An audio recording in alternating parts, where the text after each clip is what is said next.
All right. How's it going, everybody? I see Goldie, Vanillix, and Timmy Turtle. How you guys doing today?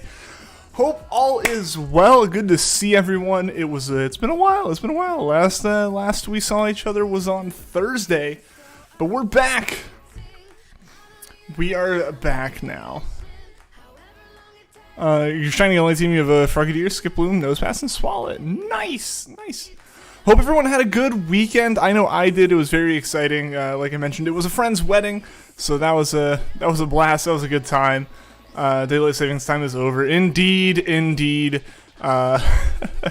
Everything is a little bit later now. Let's go around and check the weather. Start earlier for you? I do not, Vanillix. No, I do not. Not at all. Alright, Watchtower Ruins. North Lake is normal weather. South Lake is cloudy. Let's check the timings. You fall back. We includes me, bud.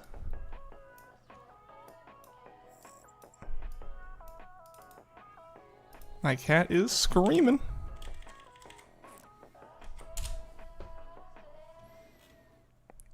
Vanillix, yes, time fell back, but 7 p.m. Eastern is still 8 p.m. Central. Or not. 7 p.m. Eastern is still 6 p.m. Central. Alright, let's see. South Lake, overcast is 60% surfing. Nice. North Lake, normal weather is 10%. Awesome. So we're mostly going to be spending time in South Lake today. Very nice.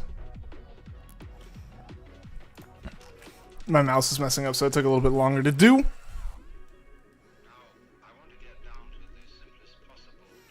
So bad with time zones.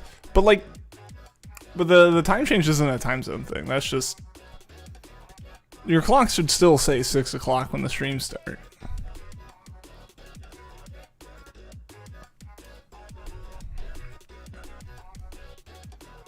Because, yeah, no. In no way would I ever start earlier for you because of time change, just because I do the time change thing. So it's either like we both do it or you don't, in which case it would be later for you. Right now at least.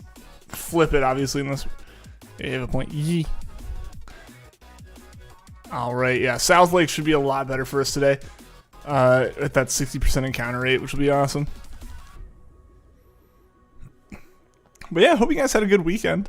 Like I said, I was at the wedding, and that was a blast. It was very busy. It was very hectic. Having to fly out on Friday, getting back late yesterday. But it was a good time. It was good to see some friends I hadn't seen in a while. Good to meet some new people in all of it, and just overall, it was a great time. A good celebration. Had a fun trip. Absolutely. It was a really good time. Yeah, like I said, just got to hang out with a lot of people I don't get to hang out with nearly as much anymore.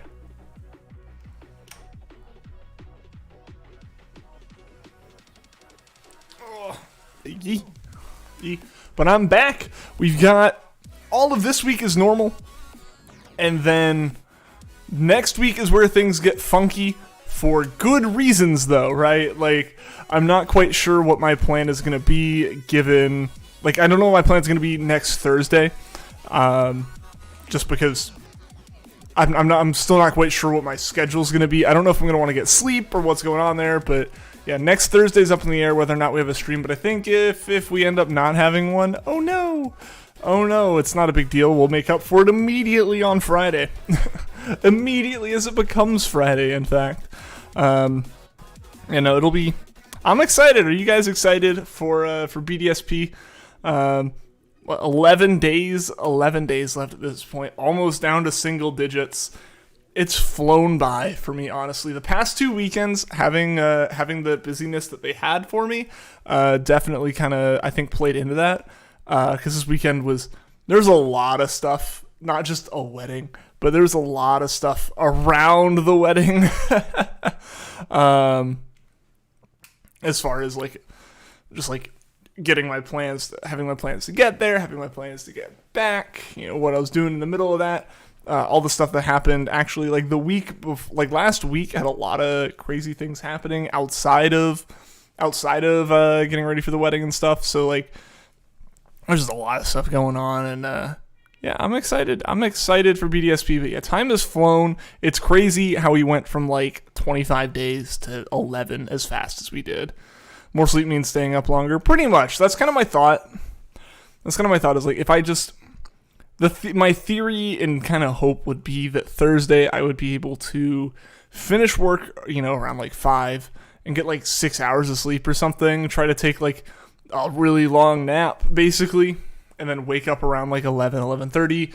Either have my game preloaded if GameStop's not doing midnight releases, or if GameStop is doing midnight releases, honestly probably wake up at 10:30, get over there hopefully first so I can grab it quickly and leave from there, come back here, and just immediately start going at it, right? That's kind of my plan. Mitchie, what's going on? Welcome to the stream. Our music stopped because Monster Cat must be having one of those weird days. Let's go back to our library that tends to work consistently. So yeah, music will be a bit samey, but the music will be music. But yeah, how's it going, Mitchie? Welcome. Yeah, but yeah, no, it's kind of a shock to me looking down at the calendar on my computer and just seeing that it is the 8th and the game comes out on the 19th, so I really don't have all that long to sort out the remainder of my BDSP preparations, which is most of them, honestly.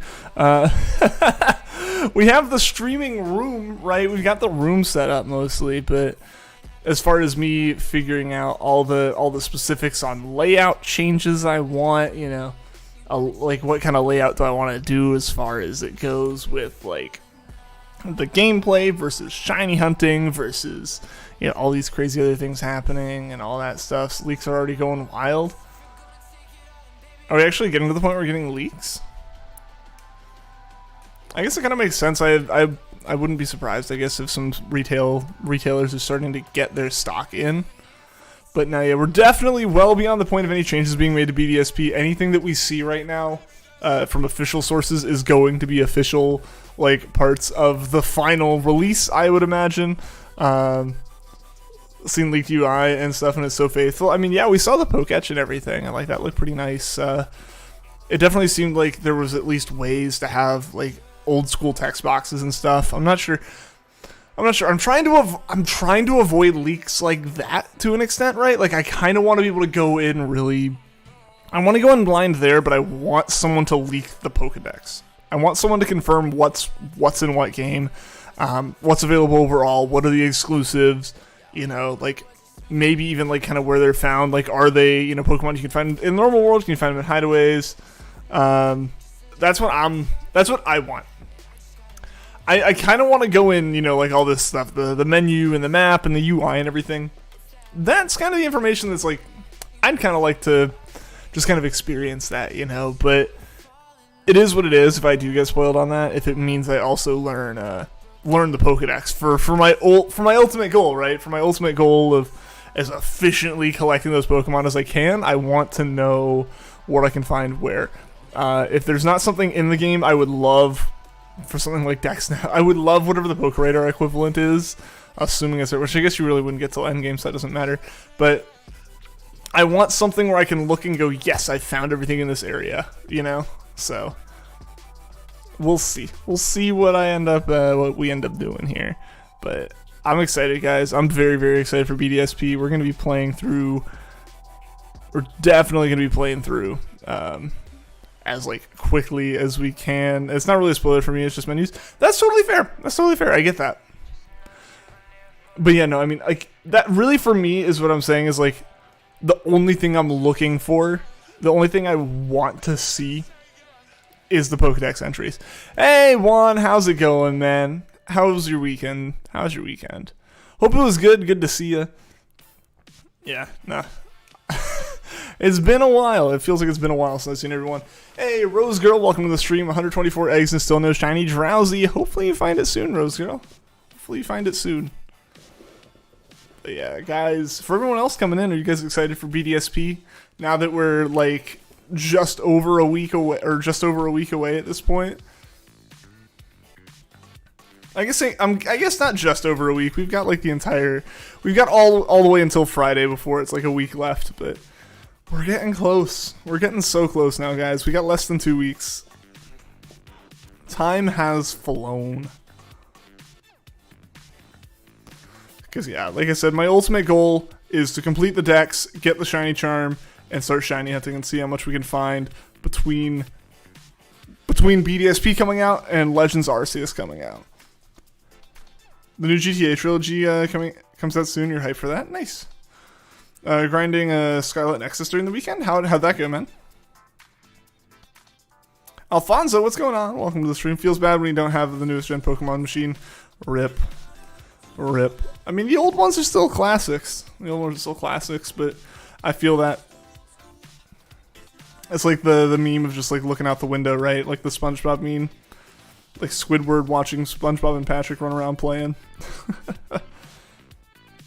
I kind of want to get another Pokemon machine, right? Another one of the newest Pokemon machines. Because I would love to be able to play like Brilliant Diamond and Shining Pearl side by side in some capacity. I don't know how well I could make that work, but it would be nice if I could make it work somehow. I guess like in theory, depending on what controls the game requires, you could like use a GameCube controller or something. Right, with one of the hubs, and then that's a whole lot of extra work to make that play like simultaneously, but you could do it. But no, it'd just be nice to have like 2 switches I could trade between without having to use home or anything. Basically, so I can do trade evos on my own and everything. The game was great, and you technically beat it twice. Nice. Don't need a Switch right now. Only Pokemon game you say worth on the Switch main series wise is Let's Go. Well, I mean, that potentially changes in like less than 2 weeks. And I guess it's kind of, I'd assume that's kind of where the feels bad comes from there. Today marks the 1 year anniversary of you starting your local grocery store. Oh, nice. How's it been? How's it been there? Hopefully it's been good for you, or to ya.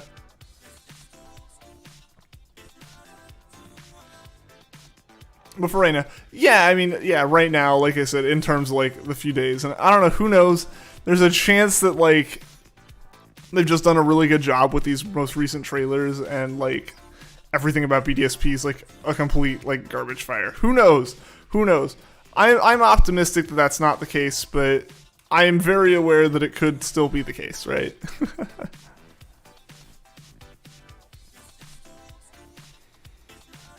No, but I'm excited. Like I said, I'm super excited. We're, basically days away from the game at this point. Can't even say weeks. It's just a week away. Week and some days. So yeah, I don't know. I'm incredibly excited. I've said it too many times at this point, right? But I am insanely excited for these games. Way more so than I was back in February when they were announced.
As for your weekend, your brothers, you got to meet your dad's cat and play against his brothers a few times. Oh, nice. That sounds like a good time.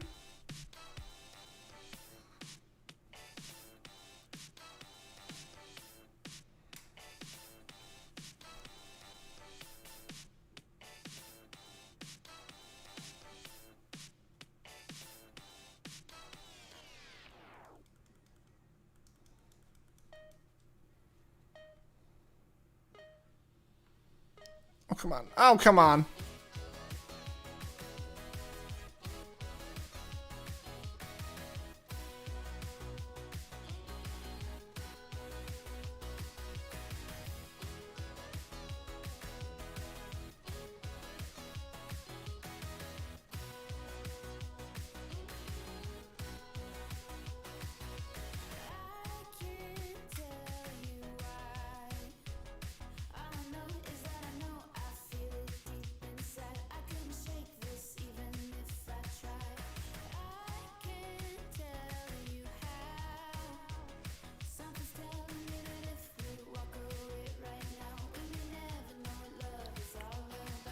Only complaint was that Boots, one of your brother's cats, was being noisy while you're trying to sleep. Ah.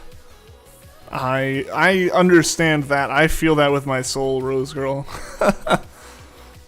Before I would let Adele in my room at night, it was kind of almost a nightmare to fall asleep. You know, like with a cat screaming at the top of her lungs. I understand. Batboy, yo, are we getting raided? Fusro Dab, Raid, Batboy, Brianna, Phoenix Light, Breeder. What's going on, everybody? Welcome to the stream. Raid hype and chat, guys. Fusro Dab, what's going on, man? Thank you for the raid. How was your stream? How's your stream today? Hope it went well. Yeah, and thank you so much for the raid. I really appreciate it. Mudkip, welcome. Let's see, I gotta get your link real quick. Get your link. Come on. Oh, come on. My mouse is broke. Oh, don't do this. There we go. My mouse is broken. There's an issue. It doesn't click. it doesn't want to click is the problem.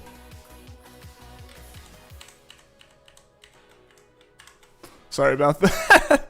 Sorry for all the chaos with that. But yeah, how's it going? Shiny hunting Ralt's no luck. You had a blast. Hey, that's the important thing, right? 500 eggs in. Dang. Let me try to grab your link here real quick. Subs, come on. There we go. There we go. Alright.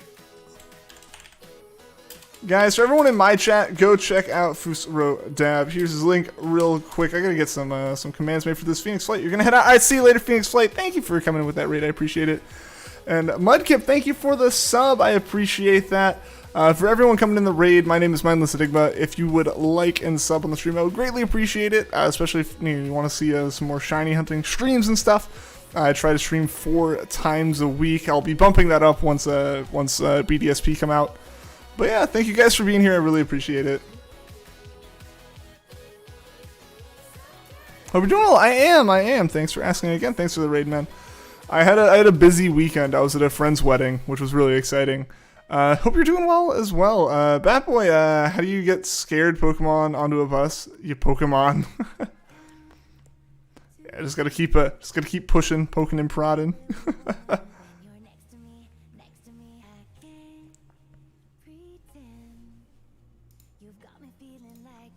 Good luck with that good old Gen 4 mon. Thank you, Phoenix. Thank you.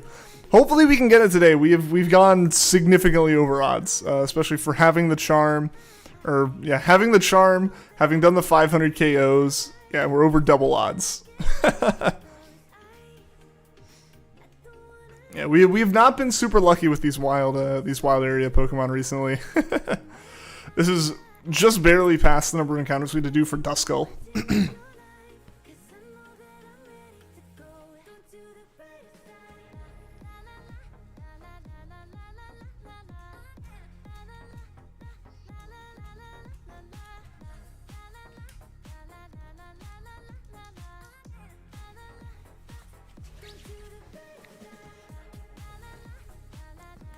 So yeah, I'm really hoping today's the day for us with this Drifloon. It's been so long. I have a few hunts I've been trying to finish up before going into BDSP, Because obviously, no matter what happens, November 19th, we're just starting PDSP. Like, there's no question about that, right? Like, that's what we're doing. So it's like, all right, I want to get that. Like, I'd like to try to complete a couple hunts. It's the la la la la la la girl. It is one. 2K encounters brutal, right? Right? Yeah, our Dust Skull went to 2K as well.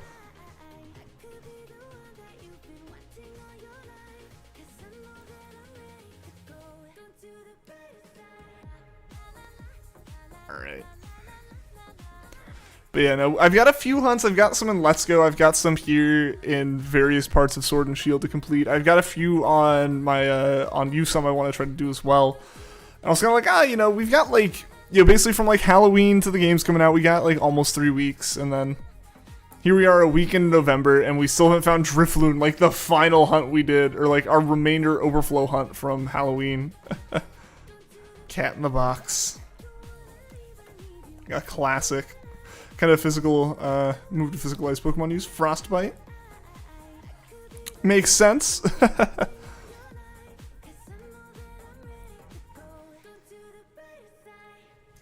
Yeah, so crossing my fingers we can find Drifloon today, because if we find Drifloon today, we're going to pick up our Let's Go Dratini hunt tomorrow.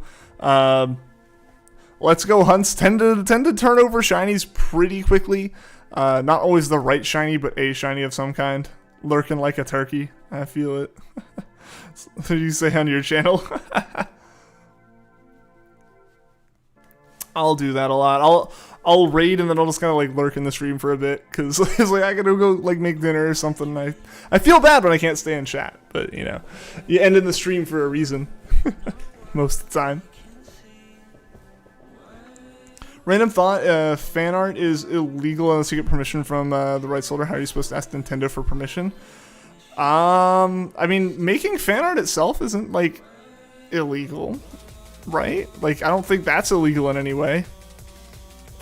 Selling it's different, but like I don't think making it is like illegal. Gotta decompress, yeah. Yeah, like half the time I like raid someone, you know, it's like obviously I want to stay in chat, right? Like, you know, we get in a conversation, it's like I really only had like 5 minutes to chat. Like I got like plans, or I got, you know, just like I haven't stood up in 3 hours, you know. Is it illegal to give it out for money? Yeah. Yeah, that's illegal just because, like, obviously it's like, hey, someone else created this, and then, you know, you're the one making the money off it. YouTube is a monetization system.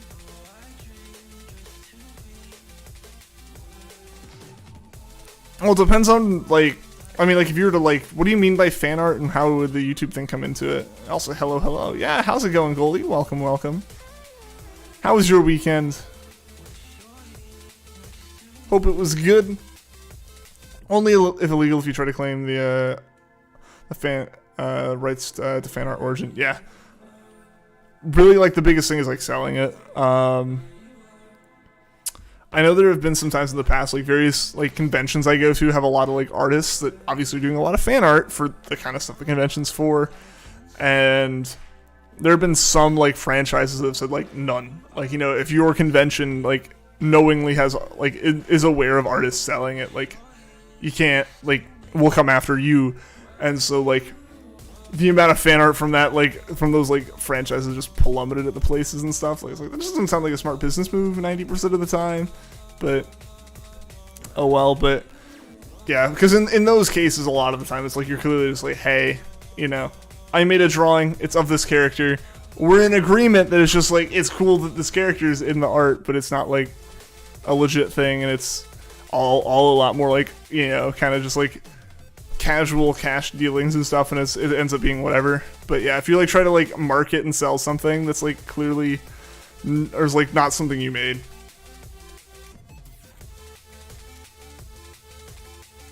Guess this Pokemon, a tree and a face. I want to say Trevenant. The other option I guess is like Sudowoodo. Unless, like, specifically one of those, like, Easter Island heads is, like, the Moai heads is what's more important here. I'm not sure then.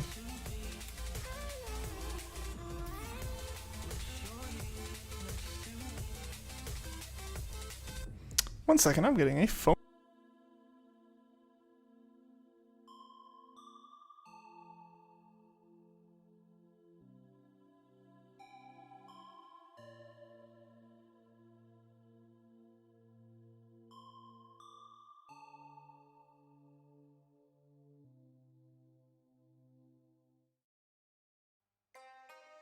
I have returned. Yeah, because my car warranty is actually not expired. In the sense that it's not tied to that phone number. I gotta love them spam calls. YouTube has a monetization system, so you can't post speed paints. I mean, you can post it, you just don't monetize it. Like, yeah, if you're not monetizing it, it shouldn't be a problem. Like at all. And generally, that kind of thing also, I don't know if it falls under fair use, but it generally kind of counts under it a little bit to a point. But yeah, you can upload stuff. You can upload stuff if, you know, if you upload something and it's completely against copyright, like, it can be copyright claimed, and then you just go, okay. Like, yeah, they can take it. And that's that. You know, if you're not doing it for the money and you're just, like, putting it up there to put it up there. That's generally accepted, you know? Like, the only time that, like, YouTube really takes stuff down for that kind of copyright thing is, like, if you upload an entire show. Excuse me. Ghost and, like, squid. That's actually interesting.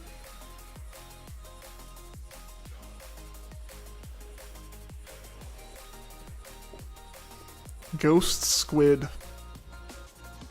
Is there a ghost squid Pokemon I'm not thinking of? Like,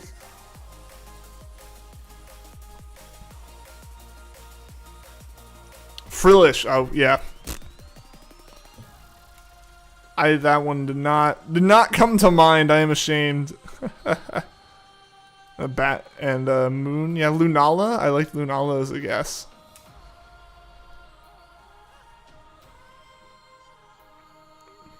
And Juan got it? Nice! Way to go, Juan.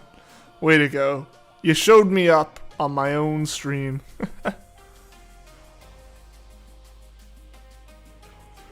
Let's see. Man, I really do just get my hopes way up for the brilliant Pokemon. Even though they do nothing. Oh gosh, why'd that go there? I don't know if the stream froze or anything. Apologies if it did. I was just trying to reorganize some windows that got all over the place during my, like, attempts to organize stuff. A ladybug and a fist. I'm gonna say Ledian. Frog and water. Politoed. Or Froakie.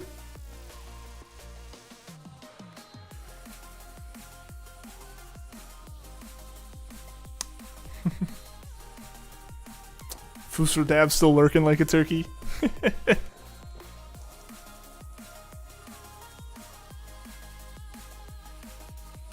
Ledian, a. See, I do know some Pokemon.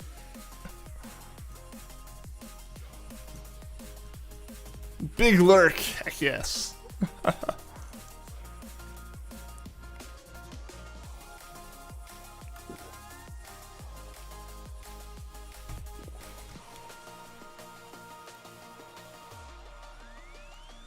Froakie or Politoed? Hey, I got them both.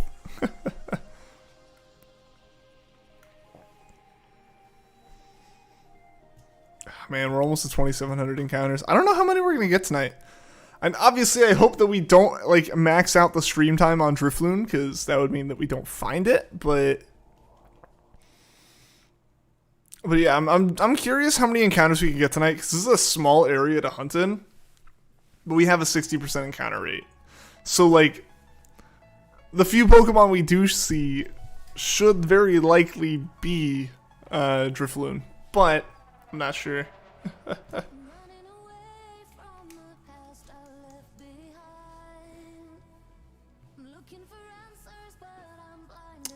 Maybe like Machop or something for your first one there, Goldie. And then Rock with the cat in the box. I don't know. This is Pokemon. I'm gonna say Girder. For yours, Batboy.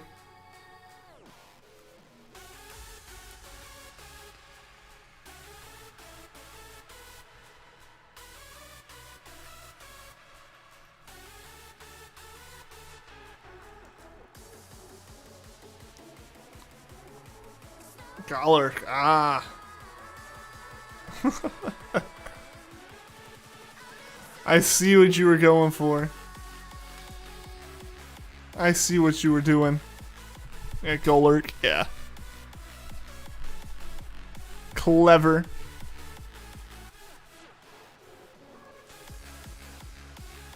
Easter Island Head is the only emoji for rock. Ah, okay.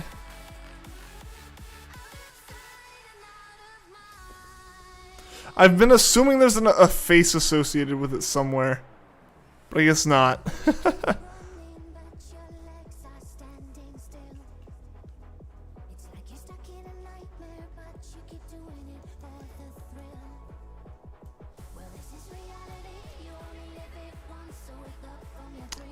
Goldie, I'm gonna say Glammy out for yours, Goldie.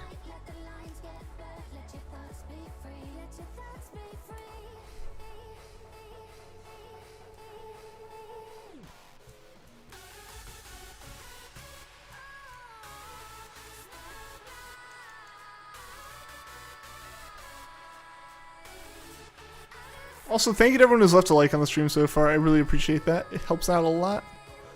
Let's see if we can get to our usual like goal of 15. Hey, what's going on, Cinder? Welcome, welcome. How you doing today? How was your weekend? And are you excited that we are now like less than 2 weeks away from BDSP coming out? I know I am. I'm very, very ready to be playing the new games. I'm excited for it. Super excited.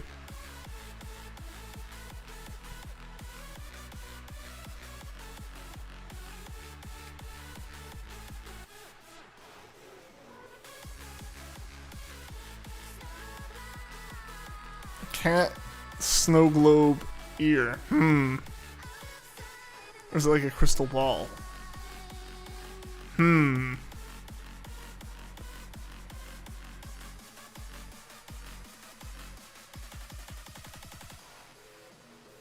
It's the one coming to mind, Delcatty.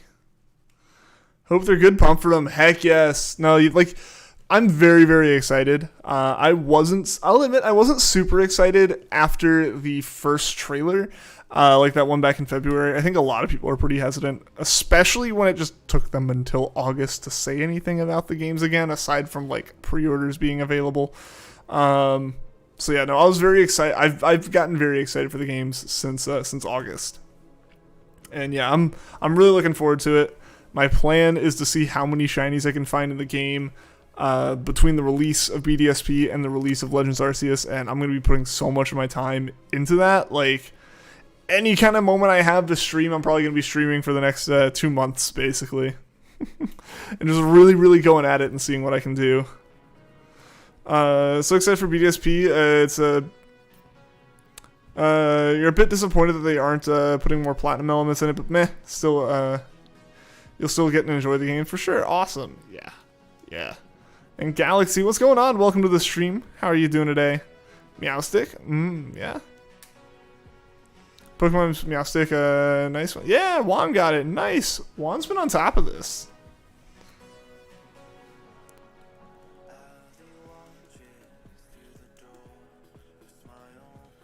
You subbed? Well, Galaxy, thank you. I appreciate the sub. It means a lot and helps out a lot. Hope you're doing well today.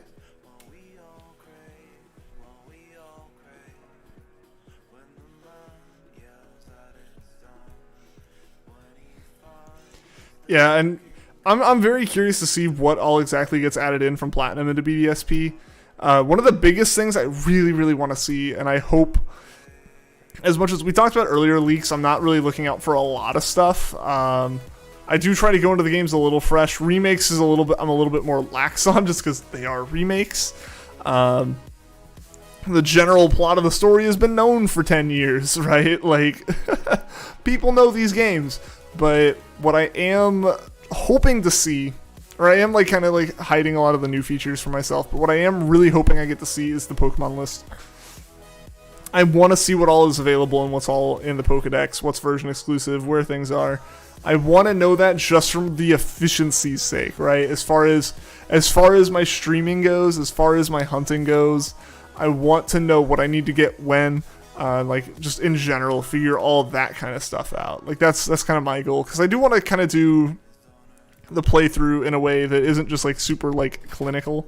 You know, like I don't want to go in and be like, all right, well, I need this, and this for this gym because I know this person has this, and I know that these trainers are on this route and stuff. Like, so I can train them in a.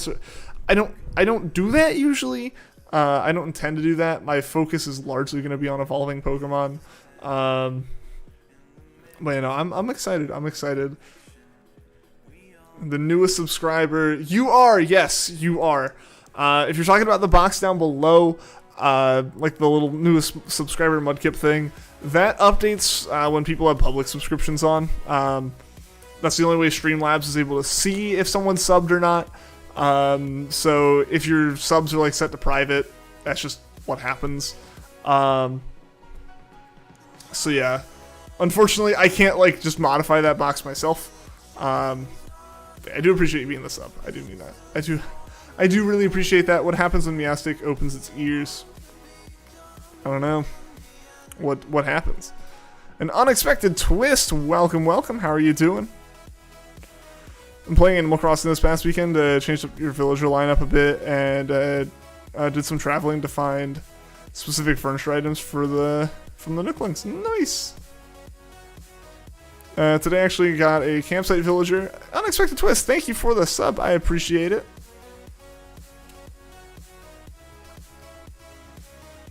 Today I actually got a campsite villager. I thought it'd be a jock or even better, a smug villager.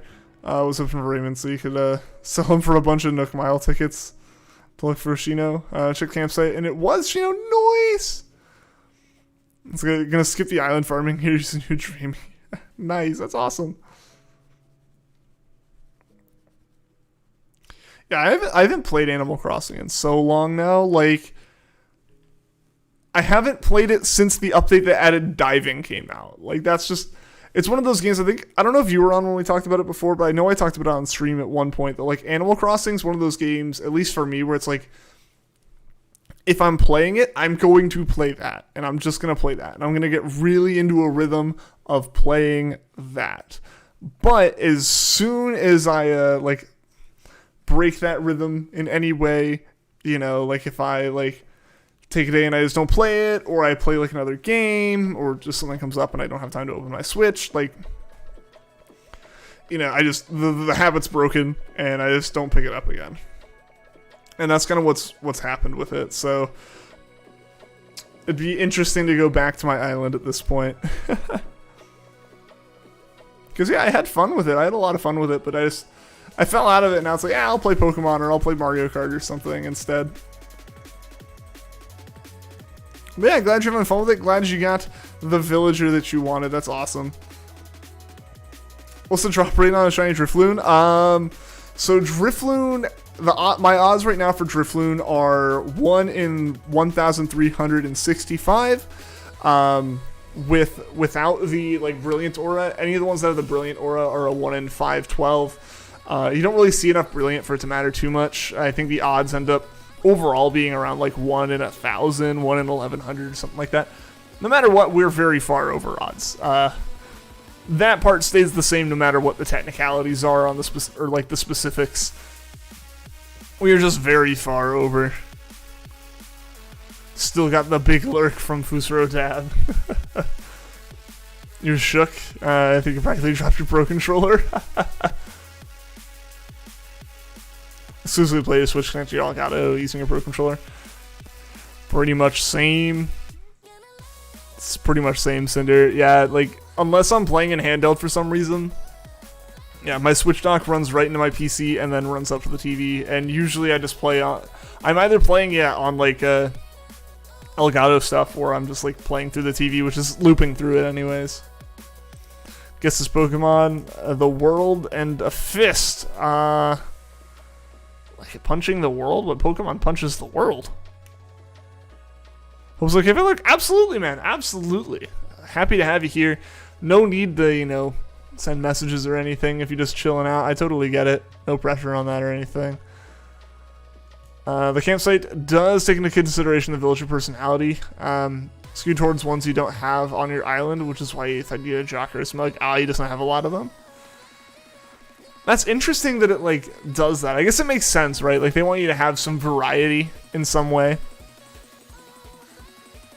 Already had a Peppy Villager. Aha. You're back here streaming. Well, welcome back, Timmy. Hope you're doing well. Hope your streaming went well. But yeah, world punching Pokemon. I'm trying to think what that would be. Golem?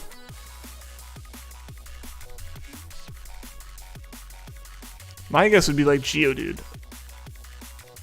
What starter did I choose? In Sword and Shield, I chose Scorbunny. It was the first time I actually ever picked a fire starter.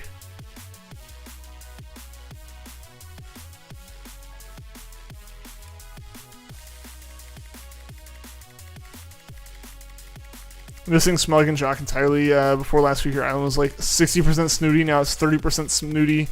So much better. Not Geodude. Dang. Now I'm curious because I don't know. Also, oh yeah, guys, do you like my jacket? It's got like a dog astronaut on it.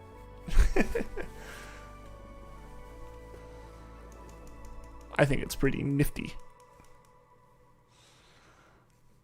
Willing to let Whitney go, another student of yours, if you come across Julian or Raymond at the campsite. That's the only time you consider it.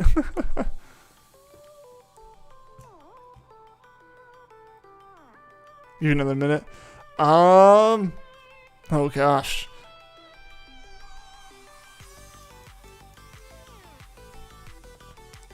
Oh man. Trying to think if this is like a round, if like the globe is for round, or if we're doing like actually punching the ground.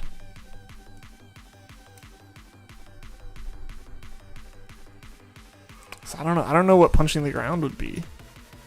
So that's what I'm going with. Hitmonchan?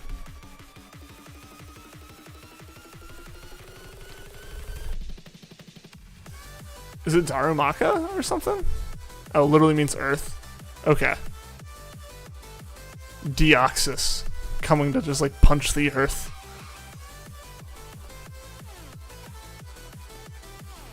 Raymond to sell and Julian because it's a crime that you don't have any horses on your island.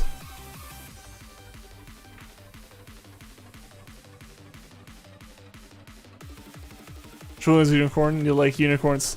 Fair enough.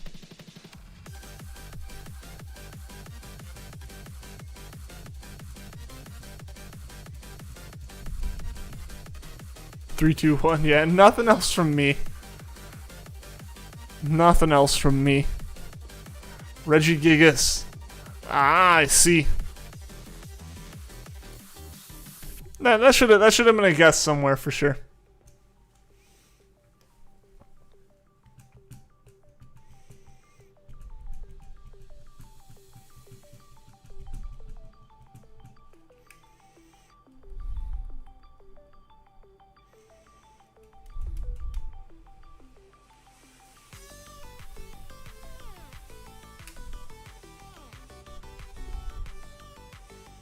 Push the continents into where they are. Ah, yeah.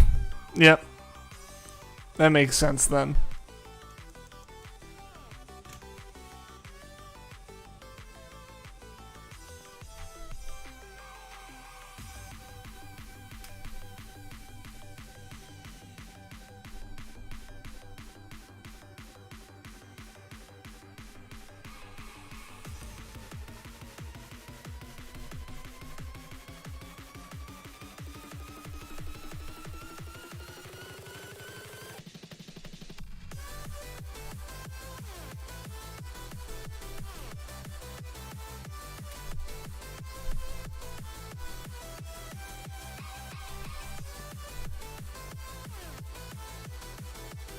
This song goes hard. Dude, I love this song. Like obviously, like I'm kind of limited in what I can play on stream because like I have to play stuff that like I'm allowed to play without any kind of like, you know, content ID system hitting me. I have to play songs that like I have the rights to play.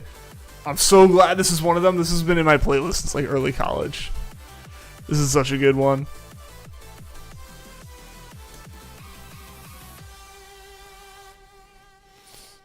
Cast form. I like the idea of cast form there. I don't think that's cast form. Unless it really is just all the weather icons.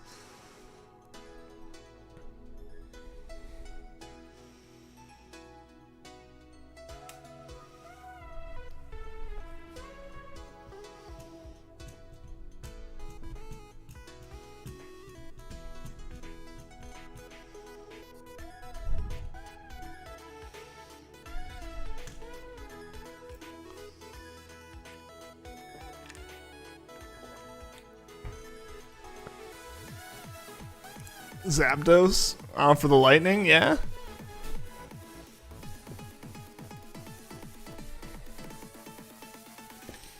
Yeah, I'm trying to think of something. I thought it would almost be like Kyogre from like the weather like craziness that happens in the Hoenn story.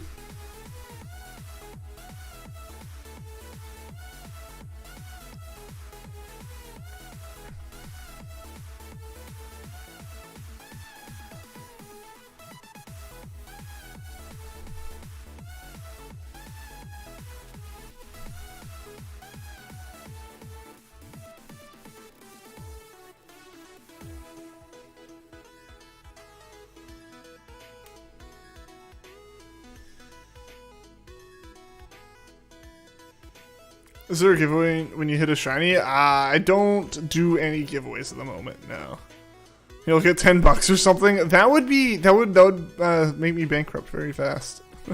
You guys can all give me $10. I'd be cool with that one. Nah, but nothing like that. Nothing like that. Phone died and 100% forgot I have a monitor to watch on. That's a mood though, man.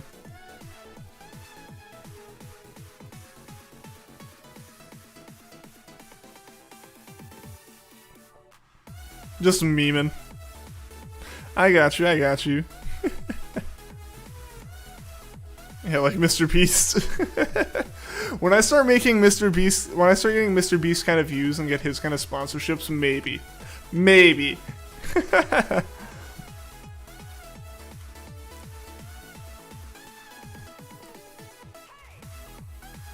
Gonna be hopping off for that. I see you later, man. Thank you so much again for the raid, dude. I really appreciate it. Hope you have a good rest of your night. And yeah, hope work goes well for you in the morning. I understand.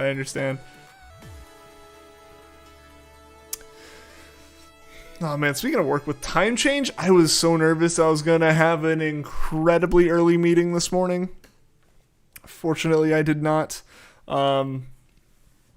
Basically, I already have a really early meeting, and the meeting organizer is not based in the U.S., so like I was like, oh no, like do they do the time change? And they do not. And I was like, oh no, like that's not good for me, because like what if the meeting's just scheduled for, you know, like whatever their time, right? And like it goes from being a 7:30 a.m. meeting to a 6:30 a.m. meeting, which I was not about to be happy with.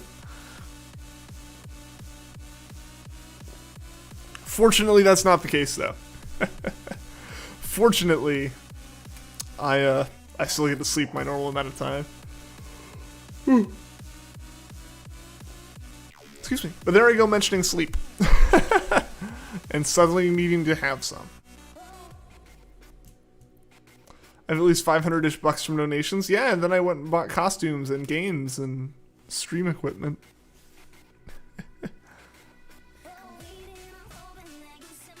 You didn't notice the time change? For me, it was just really funky because I flew to a wedding in another time zone over the weekend, and like I left when it was one time, arrived at a place that was at a different time. It was an hour later, or it was a different hour, right? So like I arrived there, so it was an hour off from what I was expecting. Then the time changed, and it was 2 hours off from what I was expecting. And then I flew back, and it was basically the time of what I had arrived there, right? Like, it was all this... There was, like, 3 different times a day that I was having to consider in my head for things. Fortunately, obviously, now that I'm back, a lot of that's kind of settled down. The biggest thing still is getting used to the fact that now Mel is basically up an hour earlier relative to my time, and goes to bed an hour earlier relative to my time. So like that's gonna take a little bit of getting used to after having spent the last like 3 months with her on one like kind of time, and now that changing. Guess that Pokemon? I'm gonna say Doublade. One already said it. But yeah, no, like I feel like I don't usually notice this time change. It getting later, like falling back, I don't notice. You know, I'm already a bit of a night owl, and so like it'll get later. You know, I go to bed, it's early, then I wake up and it is, you know, a different time. And like I wake up and it's like, oh, I can sleep in more. Heck yeah. And then I wake up and it's over versus the other way around. I'm dead. We all know to shine for the exactly twist. Exactly. It's like falling back is just like you wake up on that Sunday and you go like, I mean, I didn't realize I woke up early. Good for me. Right? Like, it's like, oh, hey, I woke up early. That's awesome. And then like you just fall back into your normal schedule after that. But yeah. Jumping forward though. That's the killer. I had the one time I really remember it is I had to go in early to school to like make up a test I had missed or something, like in high school. And basically I had to go in early. And just very unfortunately, like my teacher and I agreed upon the day that was the day after the time change. So went in, it was just dead tired. And like there were apparently other people who's like scheduled their stuff and just skipped. He's like, I'm like impressed you shut up. I'm like, I promised to. I'm dead, but I promised to. I'm here.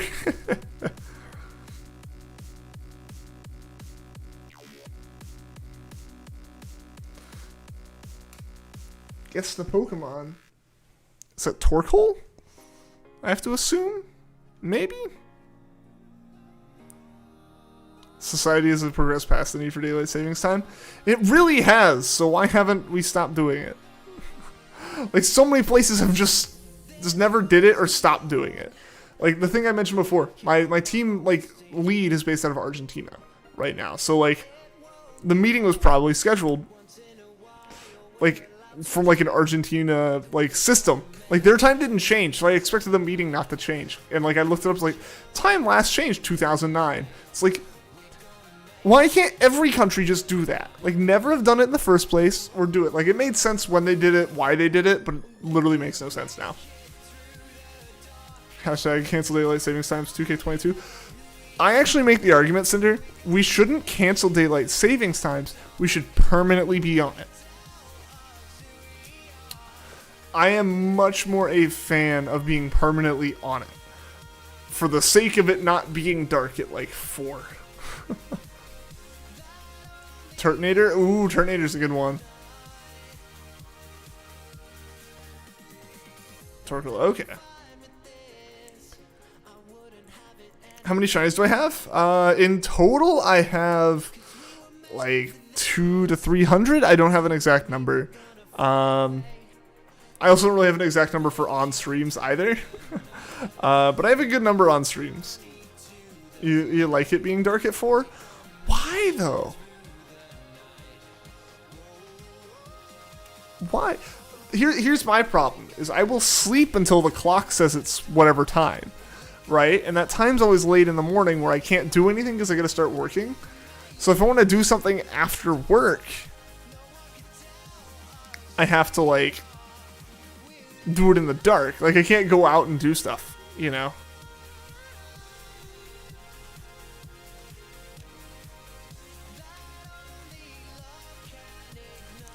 I don't know, I feel like I just appreciate sunlight a lot more after not having had it basically for a year. You know, when I lived in that apartment where I got, like, in the winter, I got, like, 2 hours of direct sunlight and, like, a small patch on my floor, and that was it.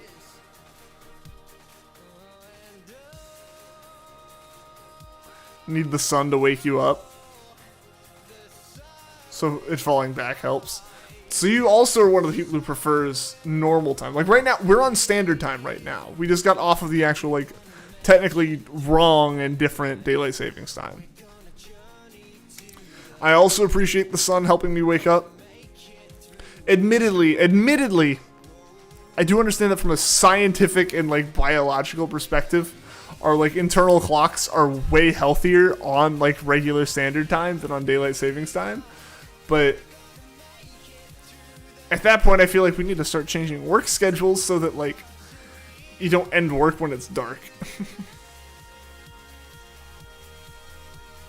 Because that's kind of the big thing for me is, like, if the sun's setting at, like, 4 or 5, it's like, well, now I can't do stuff after dinner, right? Like, I can't just, like, go out and do things. At least, like, outside things.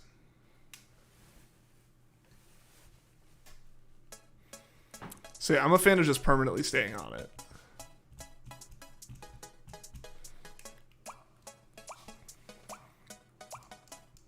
Yeah, the college I went to was, like, right on the eastern edge of a time zone, which is, like, horrible. Because it meant it genuinely was pitch black by, like, 4:15 in the winter. It was rough. Like, it was crazy how dark it got so quickly.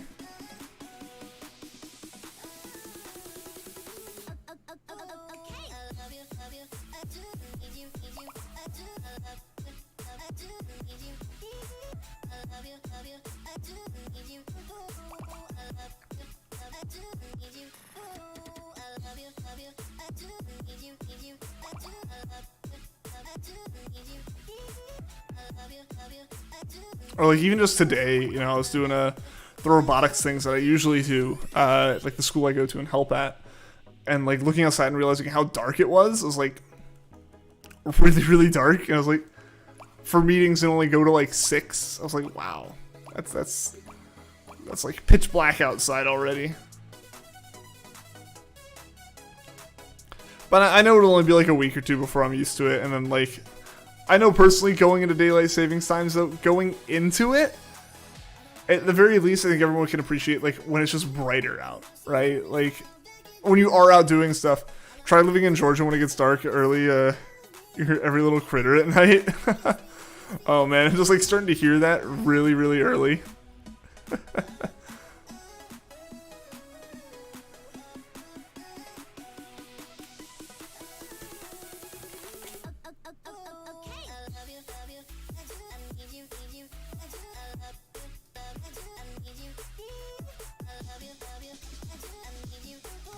It's gonna be rough when the meeting ends at night.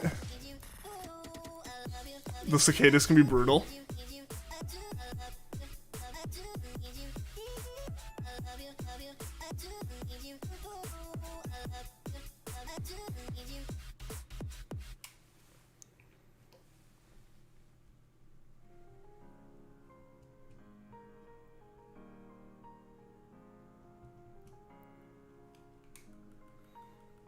Yeah, meetings ending at 9 would be so rough.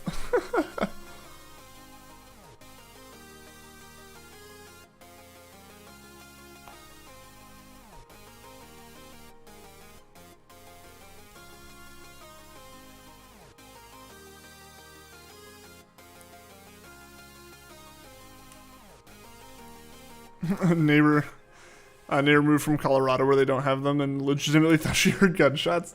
Dang.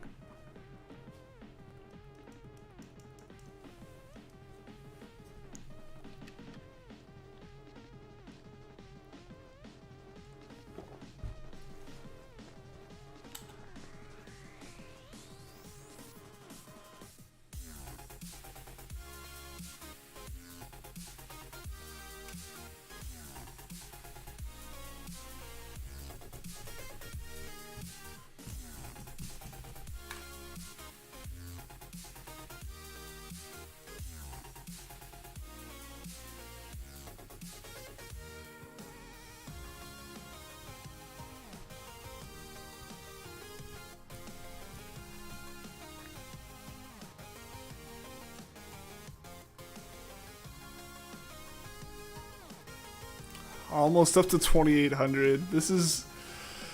Why is this going so long? I'd really like this to just kind of, you know, finish. I would like this to finish.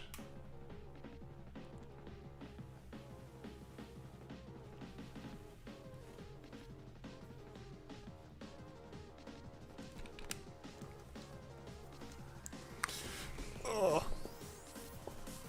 2,800 interactions, almost, but yeah, no, it's, yeah, this is a little bit brutal. They aren't supposed to go this long. The odds of them going this long are incredibly low. Yeah, To get this thingy. Yep. Trying real hard to get this thingy.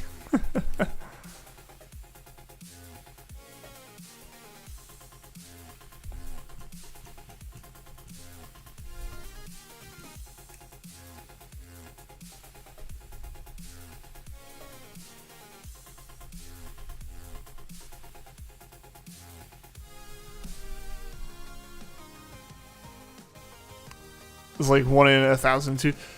Yeah, it's basically like, so, like, by default, the odds are 1 in 4,096.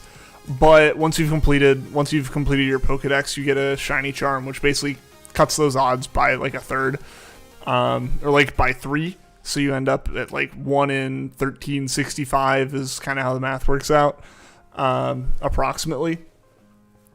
But yeah, that's just like individually, completely separately rolled for each attempt. So if it just never turns up on that, like, if it just never lands on that part of the roll, like, tough luck. You got to keep going.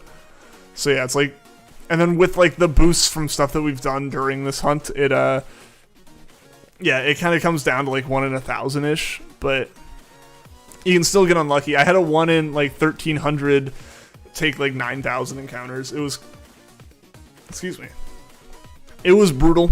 Sometimes they're brutal, you know, and you go like, you know, multiple thousand over.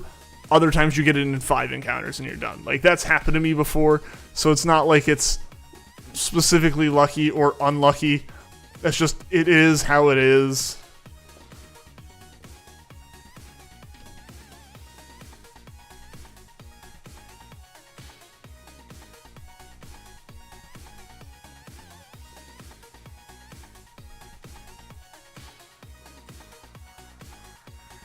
There we go. Is there a shiny variant of every Pokemon? Yes. Not all of them are like legitimately available, but that's usually like legendary Pokemon. Recently they've blocked them so the RNG won't give it to you.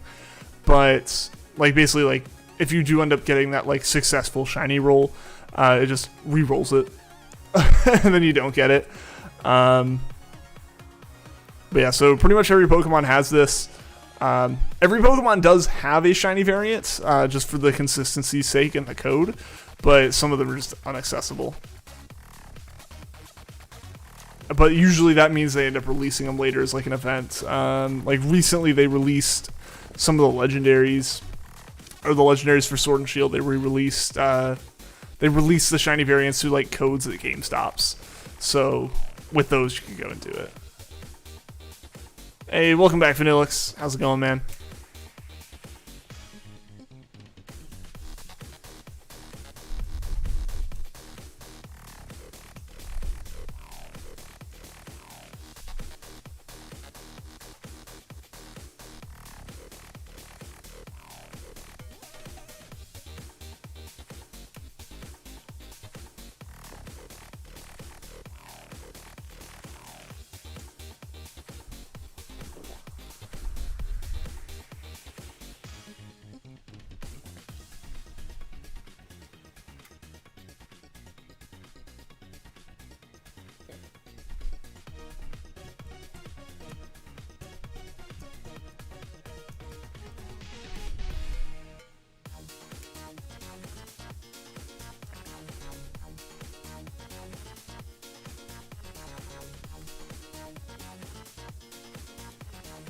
Man, I really wish it was a bigger patch of, I really wish it was a bigger area that this thing spawned in today, but nope, no such luck on that front.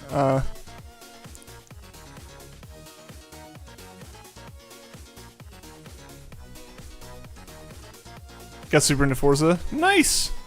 How's that been? I forgot that came out on Friday, didn't it? Joey Chestnut? Who's that?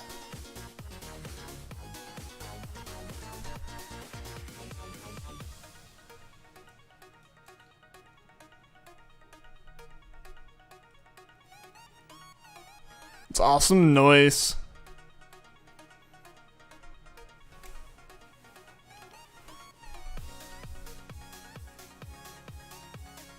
Number 1 competitive eater in the world.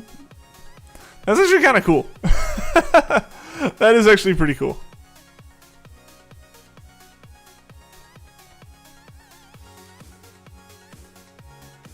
Some kids started a milk chugging competition there. I wonder who that could be. Download says as a yikes, but understandable. I mean, game sizes are just going up, right?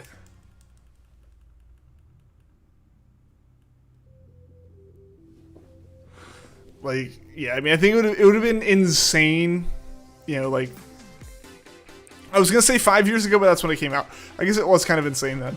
But, like, compare, like, FPS games from, like, the early 2010s to, like, Doom 2016 or any modern FPS coming out that's, like, 100 plus gigs. Like, Doom Eternal and everything. Over 100 gigs, yeah. Hey, Shadow Wolfman, what's going on? Are you ready for BDSP next week? Yes, I'm so excited for it. Gonna be playing through Shining Pearl with a team of Shinies. Awesome. That should be fun. Yeah, my plan is to get both games on launch night and just grind through them as fast as I can. Complete the Pokedex as quickly as I can. More is more likely the case. Like, if it takes me longer to beat the game because I'm more efficiently doing the Pokedex, I do that. But yeah, no, that's my kind of goal, you know. My goal is to complete the Pokedex, get the Shiny Charm as quickly as I can in both games. So really a living dex. I need a living, whatever, probably regional dex, probably just a living Sinnoh dex. I want to get that within like the first week, ideally. So there's gonna be a ton of playing. I'm planning to take the 19th and then the 22nd off of work. Yo, Chozo! What's going on, man? Thank you for becoming a member, dude. Hype in chat for Chozo. Remakes of the old Gen 4 games? Yeah. So that's why their names are Brilliant Diamond, Shining Pearl, is they're remakes of the original Diamond and Pearl. I mean, I didn't realize you weren't already subbed. Hey, man, I appreciate it. I really appreciate that, dude. Hope you've been doing well, man. I haven't been able to be in the Discord the past few days because I was like out of town and just nowhere near like computers, and my phone just was like terrible battery dying. But yeah, hope all's been well, man. Hope nothing too crazy's happened. Hope work hasn't been awful the past couple days.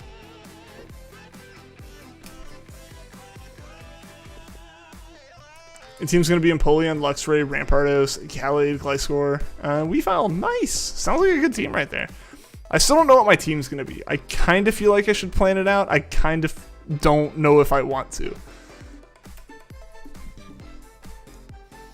Gonna do a three Pokemon Nuzlocke to counter the XP share, and do Pearl as a shiny Nuzlocke. But you need to get shiny Magikarp first. Yeah, you got to keep that tradition up, Juan. You like your shiny teammates? Yeah, it's fine. Not there too much either. Works to find yourself? Yeah. Looking a little more tired than usual. Yeah, this weekend trained me. This weekend took it out of me. My friend got married, so I had to fly out to that. I flew out to that Friday.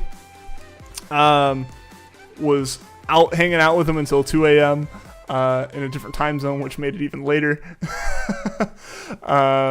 Came back, got a few hours of sleep, did the whole day as part of the bridal party. You know, photos in the ceremony and more photos, and then, you know, the reception, and then another like after reception thing, hanging out with him for a while, and then yesterday hung out more and flew back. So I'm gonna get a lot of sleep the next few nights. Is definitely was kind of the case.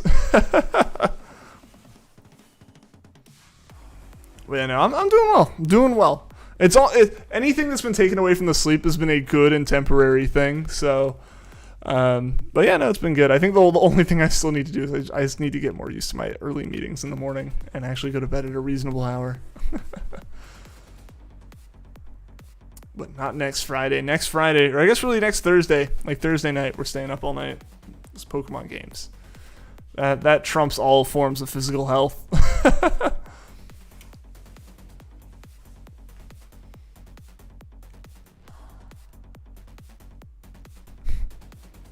Using all the emotes there, Juan. That's nice. Glad to know those sleepy eyes were caused by fun instead of stress. Yeah, no, I mean, I've been pretty good as far as stress goes. Fortunately, my job that I got like back in May has been fantastic. way less stressful than my previous job, you know? Not really like it could get more stressful. Yeah, the last job was actually kind of crazy and driving me a little bit insane in that regard. A lot of days, but that's all changed now. And yeah, no, definitely it's fun. It's been fun. This past weekend was fantastic. Taking off work to play them, absolutely.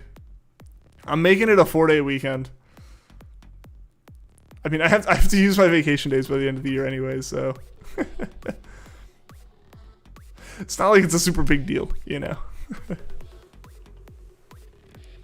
Yeah, we're basically gonna be like stocking up on energy drinks and various snacks for those first couple nights. Jordan Russ, what's going on? Welcome to the stream. Am I getting BD or SP? I'm getting both. Excuse me. Yeah, I'm getting both. I'm planning on completing the decks like solo. That's kind of my plan. Yeah, I'm excited. I'm getting both mostly for the streaming aspect. If I wasn't streaming, I think I would just get Brilliant Diamond. At least at first. Must be nice getting vacation days. It is. I just gotta be smart about when I use them. Granted, I say that after saying I'm planning on using 2 for Pokemon coming out, but I haven't used a lot recently. Are they $60 the usual Pokemon 40? They are 60. Yeah, they're 60. When they went to the Switch, they went up to full Switch price. It's the like usual Pokemon price is just based off of being handheld games, and like the handheld systems usually having cheaper games. So yeah, they're 60. That was one of the biggest complaints with Sword and Shield was when they announced like the price was 60. People were like, okay, well you better give me like $60 worth of game and not just a $40 game, and they didn't really even give the $40 game in a lot of people's eyes, so people weren't very happy there.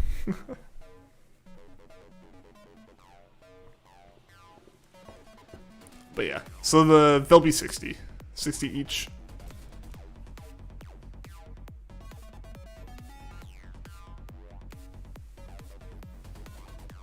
We passed 2,800, I just noticed.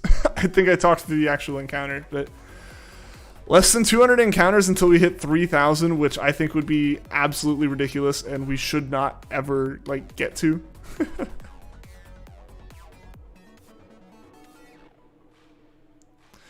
Do you recommend a Pro Controller? I have one. I really enjoy it. I really like it. Right now it's dead, so I'm using Joy-Cons. But as someone with like larger hands, just being a generally larger person, Joy-Cons can be kind of tiny. So the Pro Controller is a lot more comfortable for me when playing. Like, if I were to put the Joy-Cons in that little like Joy-Con controller like holder thing, my hand cramps after a little while just because like it's kind of tiny. Like yeah, I mean, like yeah, this was I slapped my mic. I'm sorry if that was loud, but yeah, like you know, really big on the Pro Controllers or the Joy-Cons are tiny for me. My Pro Controller though, like you know, fits nicely in my hand and stuff. It has like a good weight to it and everything. Does the Pro Controller suffer from the stick drift like the Joy-Cons do? No. It uses different joystick mechanisms, so it doesn't have the drift problem. Which I think is like it's the only thing that has analog sticks on it for the Switch that doesn't have the problem. As far as I'm aware, I know they didn't fix it with the OLED Joy-Cons. They didn't fix it with the Switch Lite, which is the most concerning of any of them. Is that like an entire console can just have drift, and the only thing you can do is hope that Nintendo fixes it for you. And even then, you're out of a console for a while. Your Joy-Cons have gotten pretty bad. Yeah, so the Joy-Cons, like, you can home remedy fix it a little bit, but the mechanism itself is just really prone to sticking if you use them a lot. Like, these Joy-Cons I've had for, like, 2 or 3 years now, and they don't have any drift problems, but I think it is solely because I use the Pro Controller 99% of the time. These come out specifically when I'm, like, when the Pro Controller is dead. I left the Pro Controller on my desk for the past week without charging it, and then went away for the weekend. I think we ended last stream with a low controller warning, and then I didn't plug it in.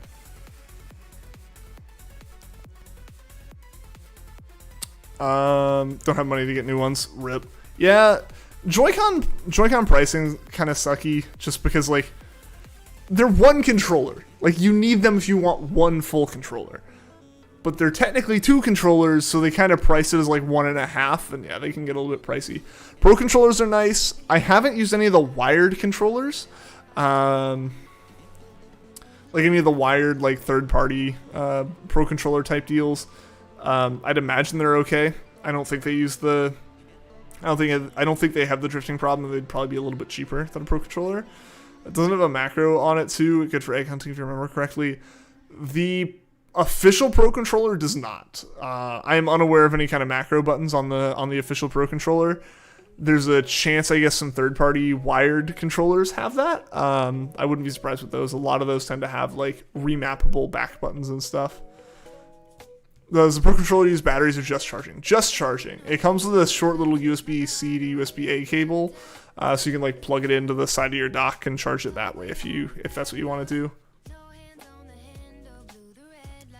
Makes it hard to drift in Mario Kart? Yeah. I can see that being a problem.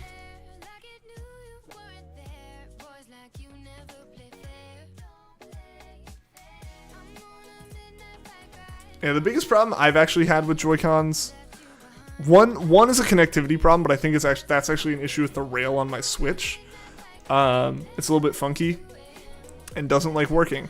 So like sometimes if like you're in handheld mode, like the left Joy-Con just suddenly is not considered attached, which is unfortunate.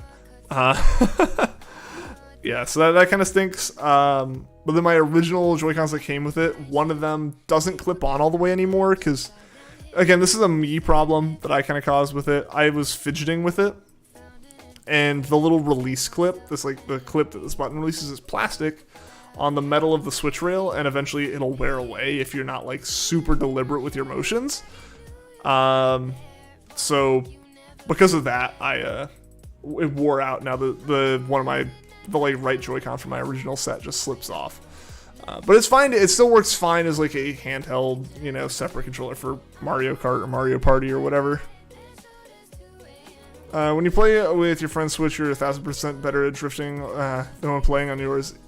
Yeah, if you've got the drift, that'll be an issue. It does the same with the right side, as far as just slipping off or just like disconnecting. Yeah, I think again a me problem. I feel like more than anything, I don't want to sit here and like. There's certain things that Nintendo obviously could have done significantly better in terms of build quality, like the Joy-Con drift, and like the little clip back here should be metal if it's going to be rubbing on metal all the time, I feel. But I don't know, probably something with user feel and then money for that one. I will say I think the disconnecting thing is on me. I think I dropped it weird. Yeah, the disconnecting got you.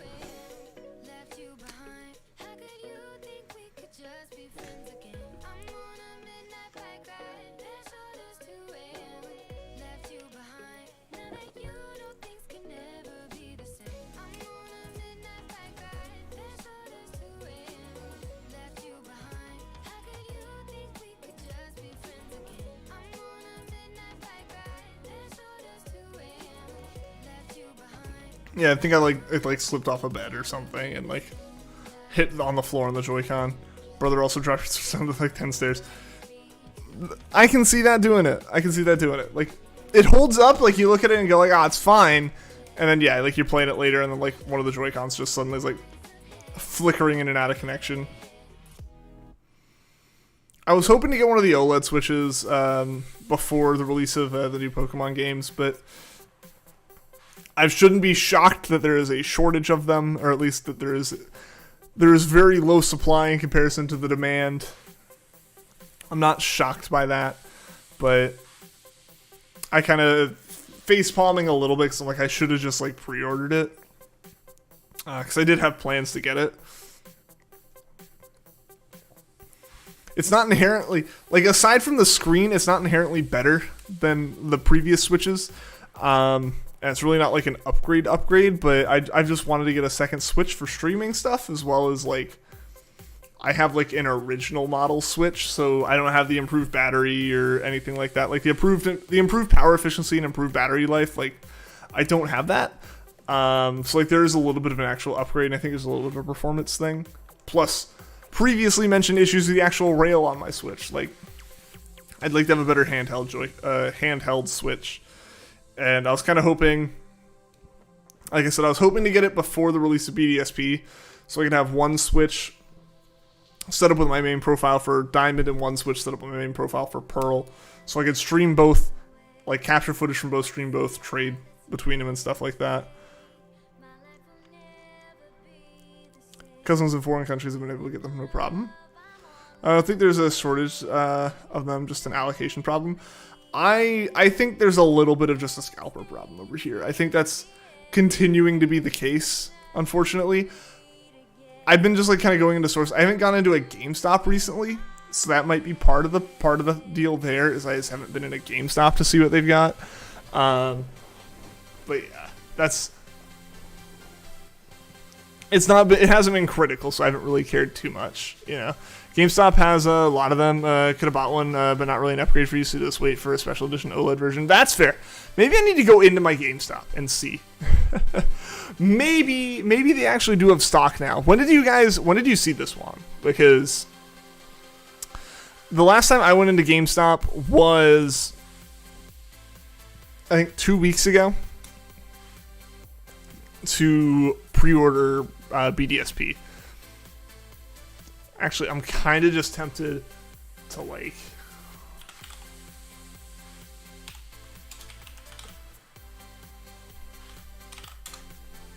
Let's just see what they've got.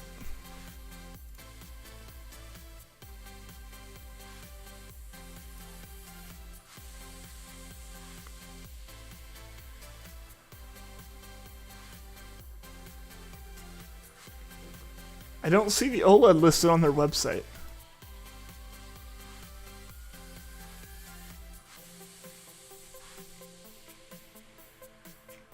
Weird.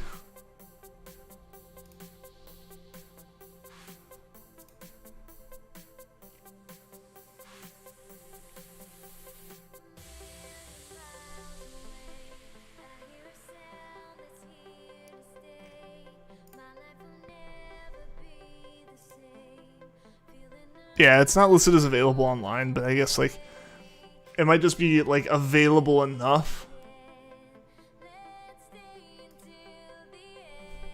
Yesterday, Saturday and Friday. Ah, okay. Maybe I will go in and check them. Probably in store. Oh, I mean, it's definitely an in-store thing there. Yeah.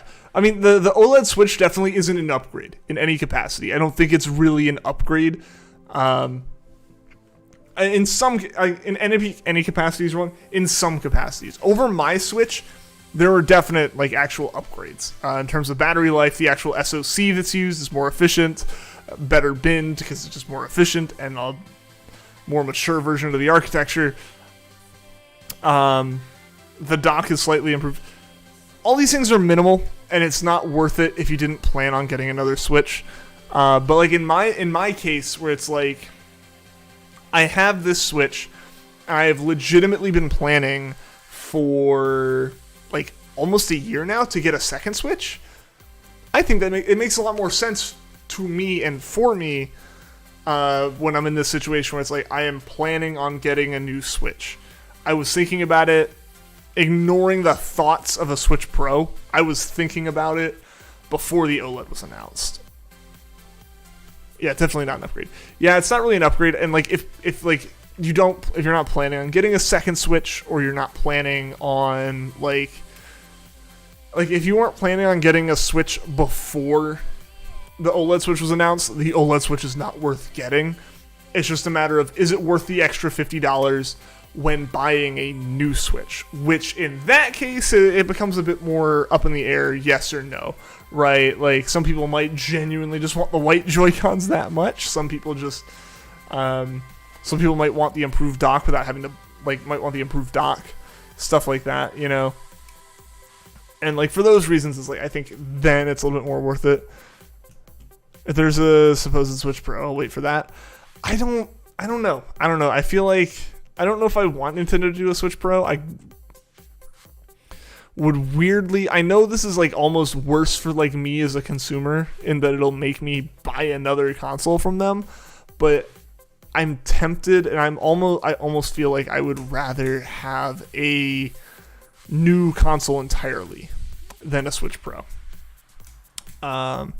Like, that's my personal feeling. If they made like a 3DS to the DS type deal for the Switch, where it's like it plays all the old games because it's got a Switch in it and it's got this other thing, that's cool. Or like, you know, a Wii to a GameCube, where it's like it just is different, but it still plays all the old stuff. Like, I'm fine with that. That's nice. But I don't know if I want like a Pro. I'm not a big fan of the stratification inside a single console generation, as far as like this game plays on these different consoles, you know, especially now that it's gonna, like, the boxes mark like have 3 Switches types to mark. To an extent, it makes sense. The Lite can't play some games.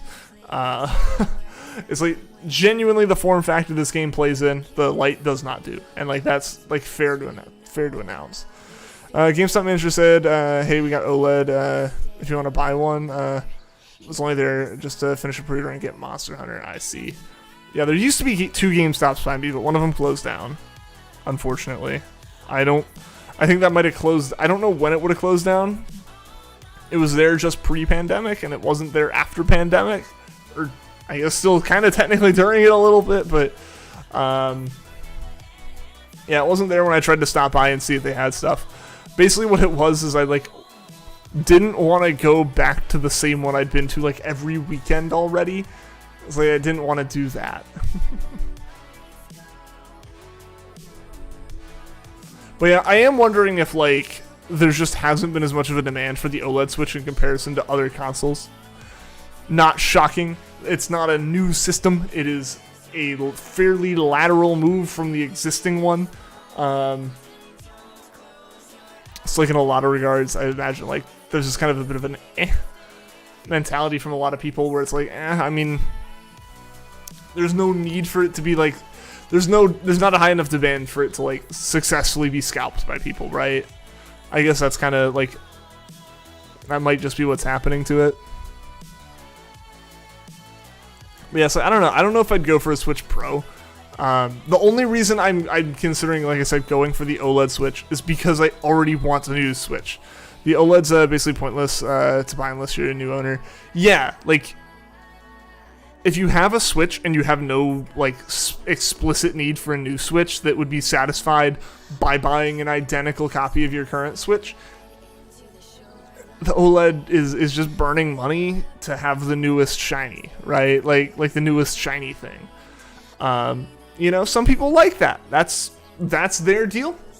No like judgment really passed. But like if someone's like, man, do I get this? It's gonna be a tight squeeze, but is it worth it because I play a lot of Switch? No. If you really want them, find someone selling a pair of white Joy-Cons online because they don't care and they'll make money off it, right? Like, that's the only thing to really care about. Heck, I think like you can still find Animal Crossing Switches. Like, I don't know. I guess like the Switch stuff just didn't sell as hard, maybe, I guess, in comparison to other stuff. Like the hyping up that happened with some of the other stuff just didn't happen with the Switch. It's like everyone who wants one already has one, right? At least for the most part. So I guess like in that way it kind of did that. And I think a lot of people were just disappointed with the showing from Nintendo when it came to the OLED Switch. I know a lot of people were talking like, oh, but they were like, it's not 4K 60. Why isn't it 4K 60? And it's like, how would you cool a 4K 60 console that's handheld? That does not compute unless you put an external GPU in the dock, which is also a whole heck of a lot of stuff to deal with.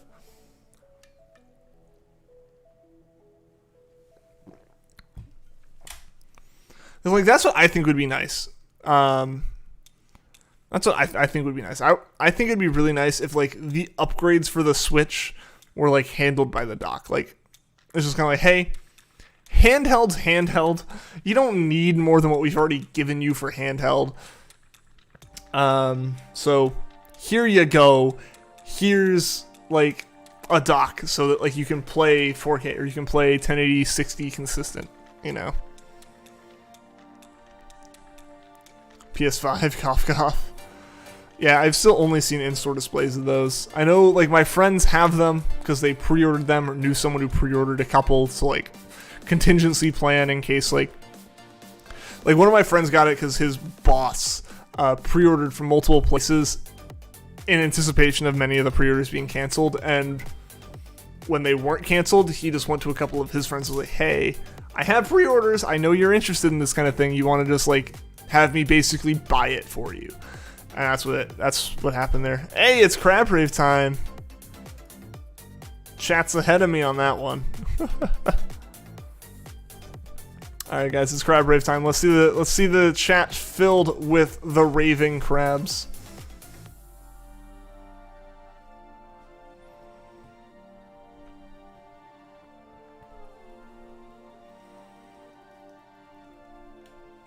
Yeah, so I know a few people who have PS5s, but they were all people who pre-ordered them. I don't know anyone who's just found a PS5 since then.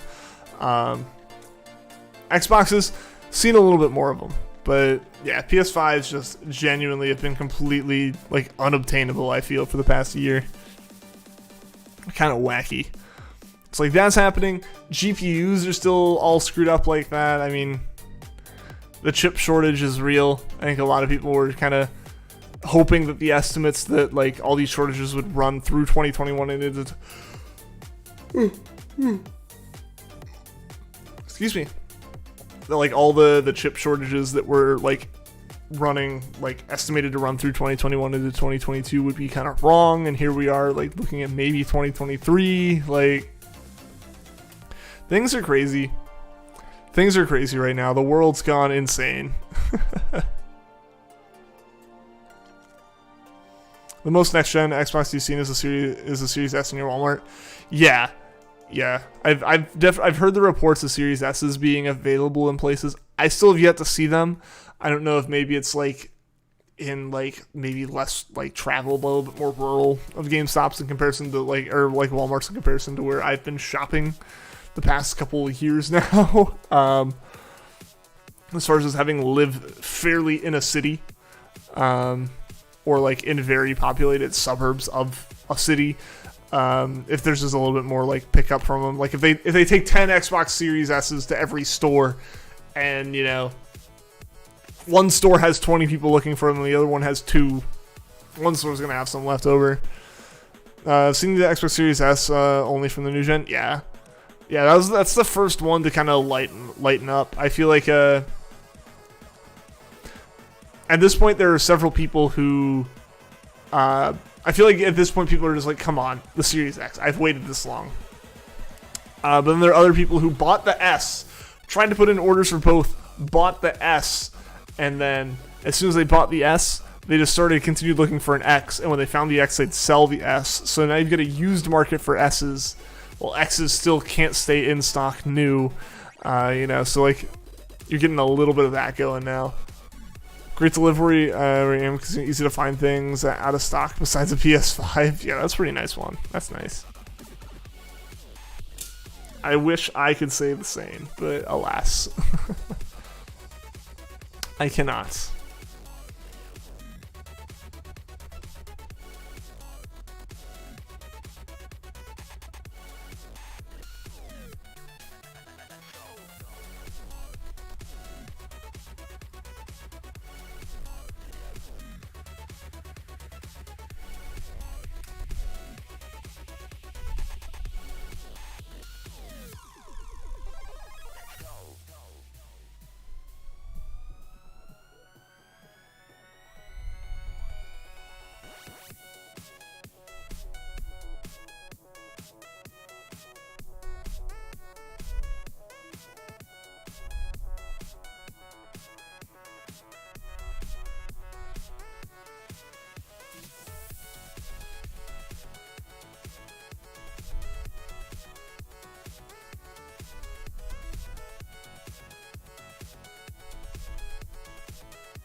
One thing I have considered doing in terms of Switch stuff is I have somewhat considered selling my current Switch. I've somewhat considered that. For those of you who are unaware, we're gonna keep it vague because I believe there's some issues YouTube might have, or like not YouTube, but Nintendo has with this kind of thing being stated, potentially. But there are potential things that can be done relatively easily, and Nintendo can't stop you from doing with software on certain very early Switch models, and that is very desirable by certain communities amongst the Switch and tech enthusiasts. I have such Switch. It is very valuable because of that. I can pay less than half of one Switch price out of pocket if I were to and buy 2 Switches for how much the model numbers of my Switch go for on eBay, which is it's tempting. It's very tempting, and but I would have to I need to buy a Switch first, transfer everything off, and then buy another one, and then sell this one and then buy another one. Would kind of have to be the whole process. And I'm kind of lazy. Plus, there's also a little bit of looking at it maybe it'll continue to get more valuable.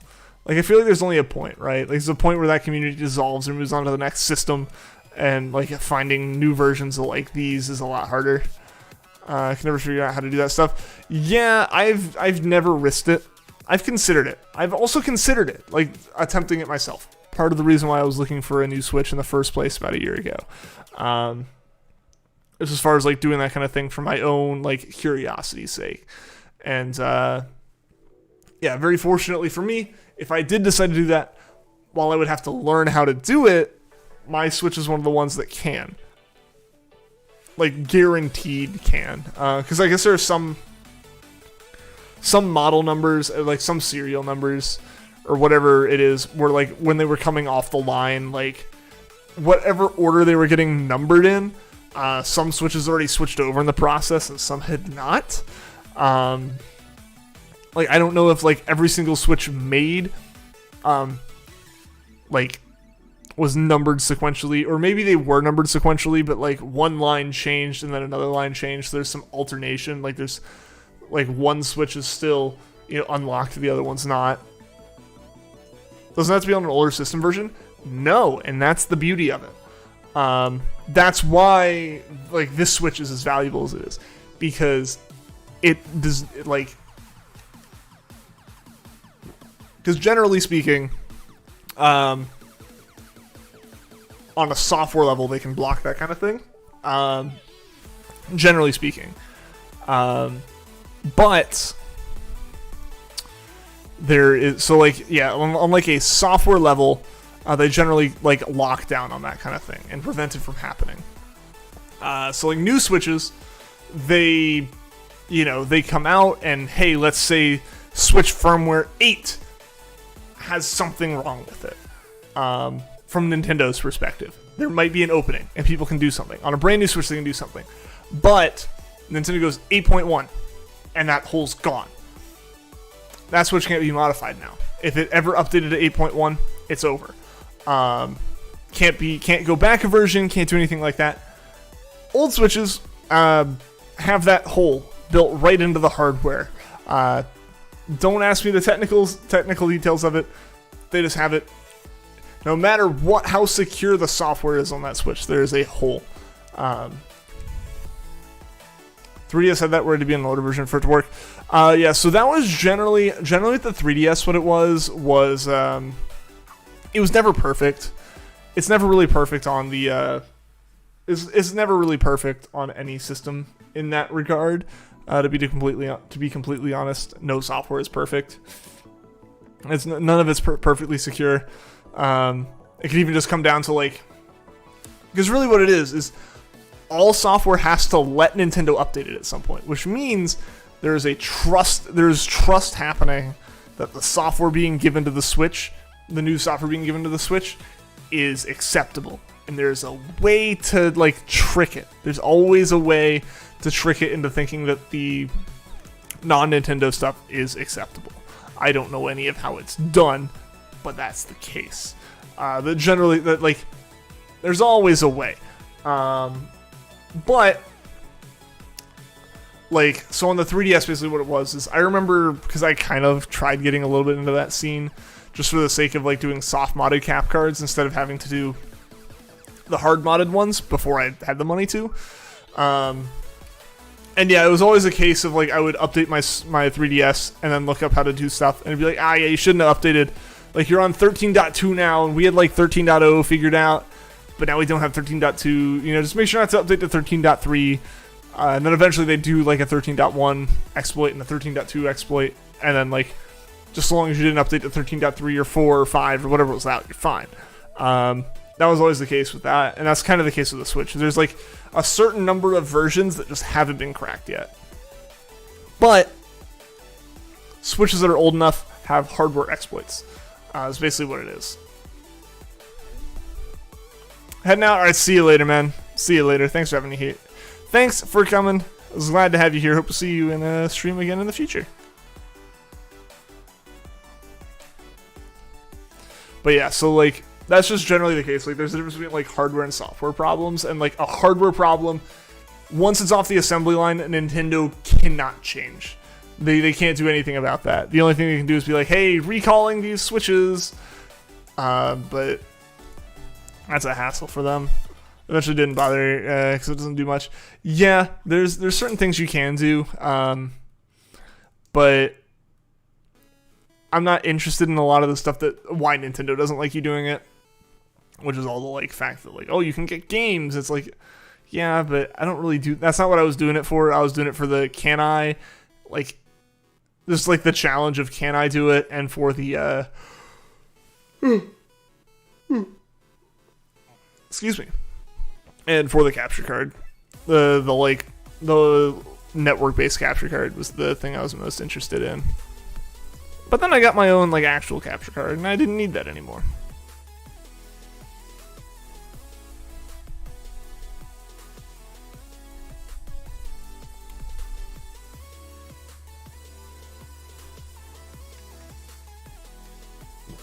Yeah, thank you everyone for leaving the likes on the stream. I really appreciate it. See, we did hit our 15 like goal, which is awesome. You guys are amazing. Man, yeah, I am getting a little bit sleepy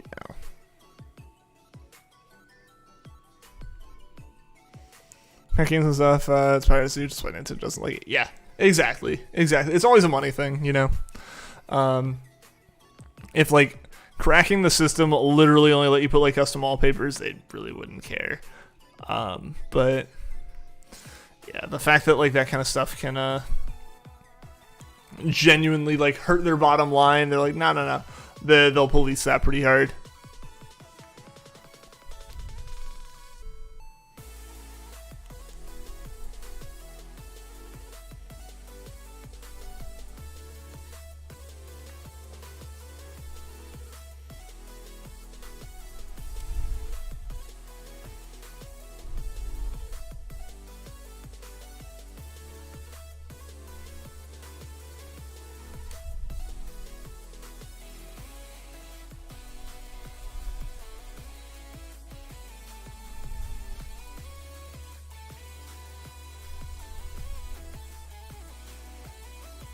So many barboach now. Come on, Drifloon. Can you do custom backgrounds to this thing? I don't know of any that have been done. I mean, I have to imagine that there's some way to do it, but not that I'm aware of. I don't know why there isn't like more options. I feel like the UI on the Switch is really misleading in the fact that we literally only have like basic black and white backgrounds, like dark and light themed backgrounds, and there's no customization or no like custom themes. Like even if this was like the 3DS style of like go to the like eShop and buy it for like $1, like there's none of that, and that's actually extremely surprising to me that we don't have like actual backgrounds.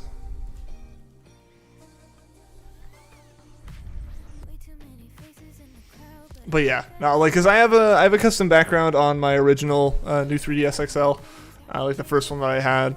I figured out how to like do the homebrew on that, and like did that with like the YouTube exploit, and then which is gone. That's long gone now. That was back in like 2015. The thing's been updated to the point that it no longer has homebrew. Obviously, that exploit is gone, but the background stayed. And then that background no longer existed on like the like wallpaper sites that I found it on. So I never updated my homebrew on that because I didn't want to lose that background.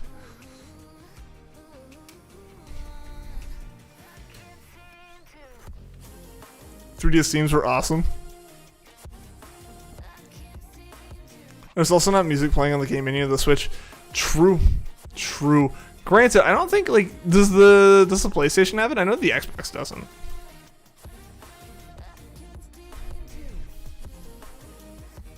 That's not saying much. I mean, I know like the Wii did, so it's not like it's, you know, something that would be new to a home console, regardless that the other companies have done it. The Wii did it, and that's really where everyone should look for their styling of menus.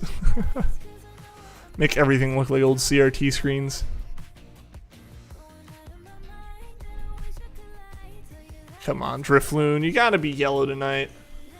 We've had way too many purple ones. PlayStation has music in the menu? Okay. Yeah, I was unaware of that. I know, like, the 360 didn't, and that was the last Xbox I had. If you get a theme background on the PS4, there's music? Okay. So it's, like, theme-dependent, then. Got you. Yeah, I'm kind of surprised the Switch doesn't have something, but I don't know. I guess maybe they decided, like, between being a home console and a handheld, it was like, maybe not. I guess there are too many situations that you could not want that music. And I am sleepy. This might be a shorter stream. I'm still, like I said, recovering from on the sleep front. Like a soothing, relaxing one on the PS5, PS4, the themes you get on the PS Store. Oh, nice. The default PS4 background head music. Okay. Yeah, so it's just the Switch being behind the times again. Yet again.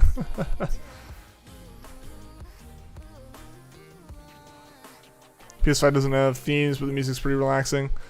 It's interesting that it seems like things are just kind of drop themes. I know the Xbox 360 had it. I don't know if the One or I just don't know if the new UIs in on like the One and the Series have it. Love playing on the Vita, but all your games on the Vita are now on Switch, so it's just not worth it. It's just like I could just like play them all on Switch and just like have a better experience.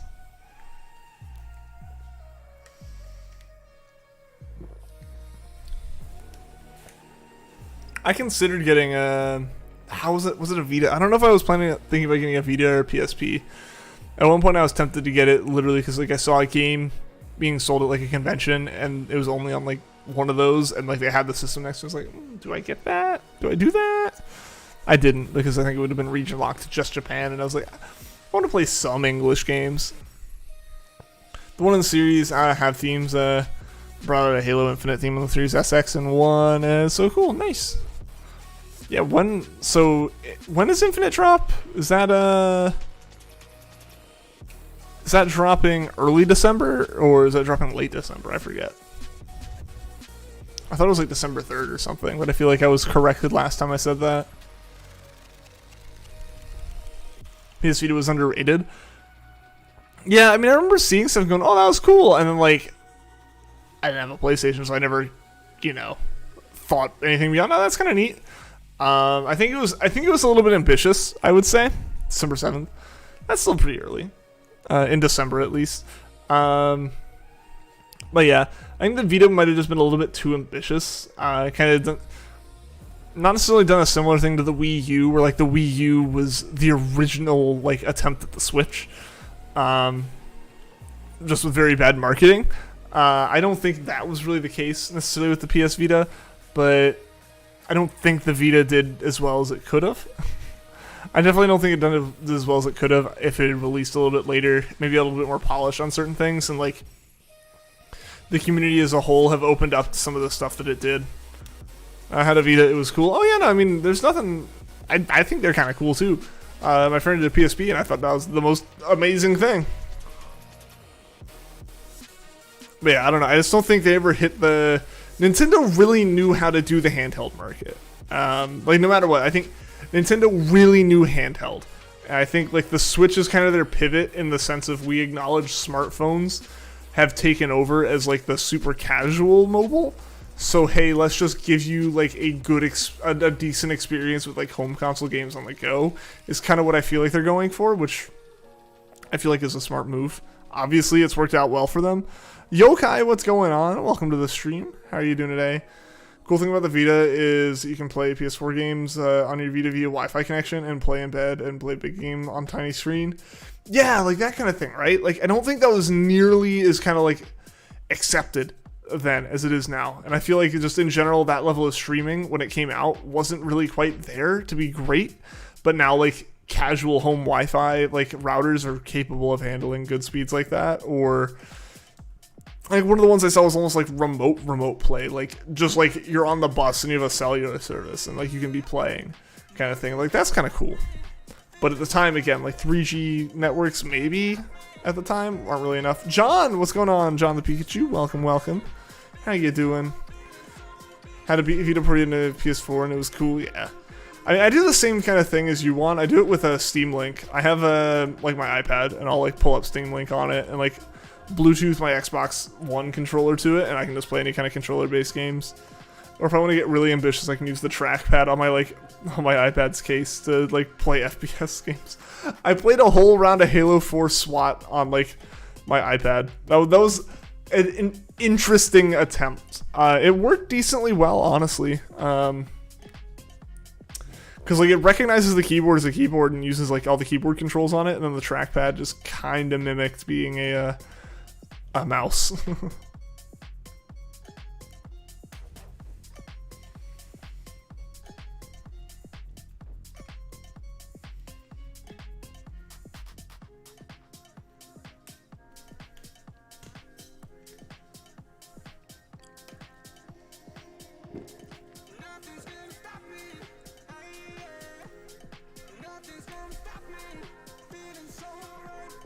Do you know your iPhone can turn into a mouse? Like using Bluetooth and then use the trackpad? Nice. I can see that working. Watched a video about it. That's kind of cool. I always loved going the other way, right? Putting a mouse on my phone. Like in Android, at least, you could... I think iPhones kind of did the same thing. I don't know 100%, but I know on Android at least, I could plug in like a USB dongle that added like a full-sized USB Type A port, female port, onto my phone, and I could plug anything in there. So you could plug in like a wireless receiver for a keyboard-mouse combo, and you could have a keyboard and a mouse on your phone. That was always fun to kind of try to play games like that were very much built for touch controls with the cursor.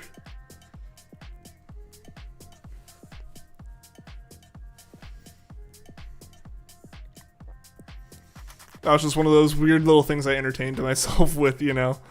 It's like, haha, I can like scroll on my phone with a scroll wheel. How quirky. Did I get a splinter? What the heck?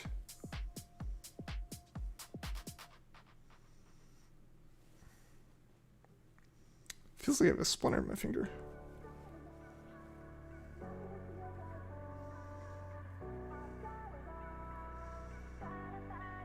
I don't know. Huh. Sorry about that. Do you know you can, do you know you waste your time reading this comment? Ha ha ha, you got me. Actually, I got you. I'd be sitting here anyways. Ha ha. It's only iPhones, but this one's have deep features. Was it like specifically like something that when it linked like a tablet or to like a Mac or something, it worked well? For the iPhone thing, because I could see that kind of being the stipulation, like it works seamlessly with our products. Day's going good, just doing homework, nice. Hope the homework's going well, hope it's not too difficult or anything.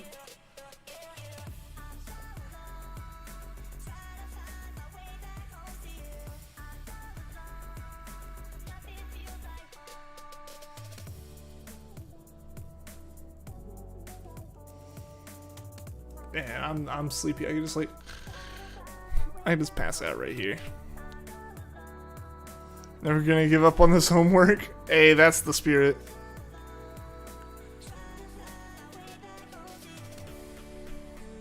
Get that homework done.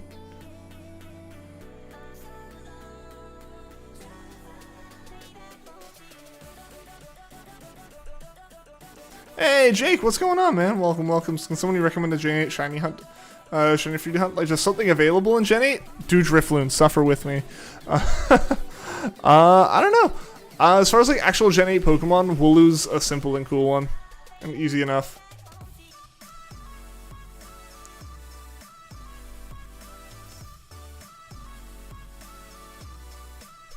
Sleep stream, you'll sleep at the same time.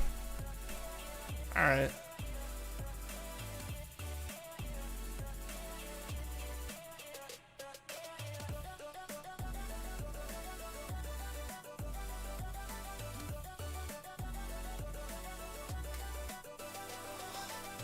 It would have been weird if we got that as a shiny. Do Grapplock or Rookity? Rookity's a cool one. I like Rookity. Oh no, mindless fell asleep. What's going on, MT? Welcome, welcome, man. How's your day going? How was your weekend? It's good to see you. This is some content.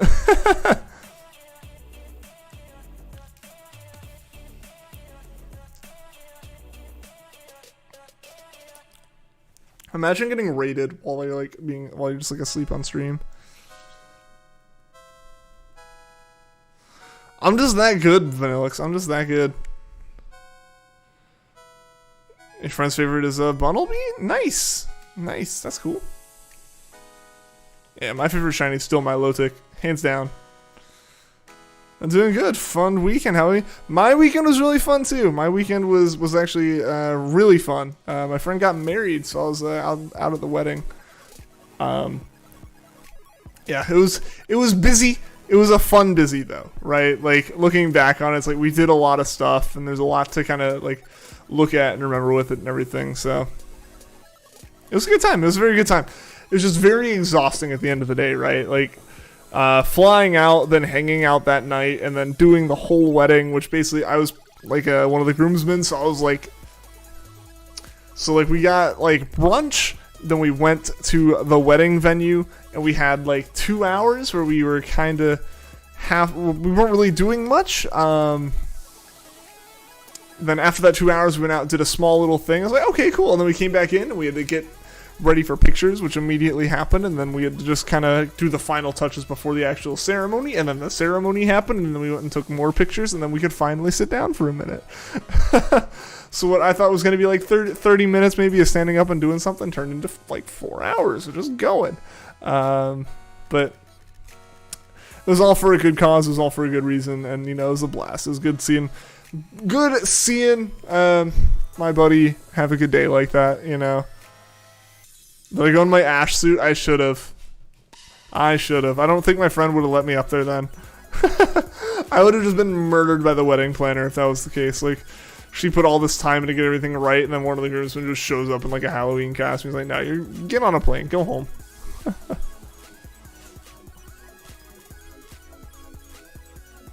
Be no way to wake up unless you woke up yourself. You'd have to hope a mod that had my phone number was on stream.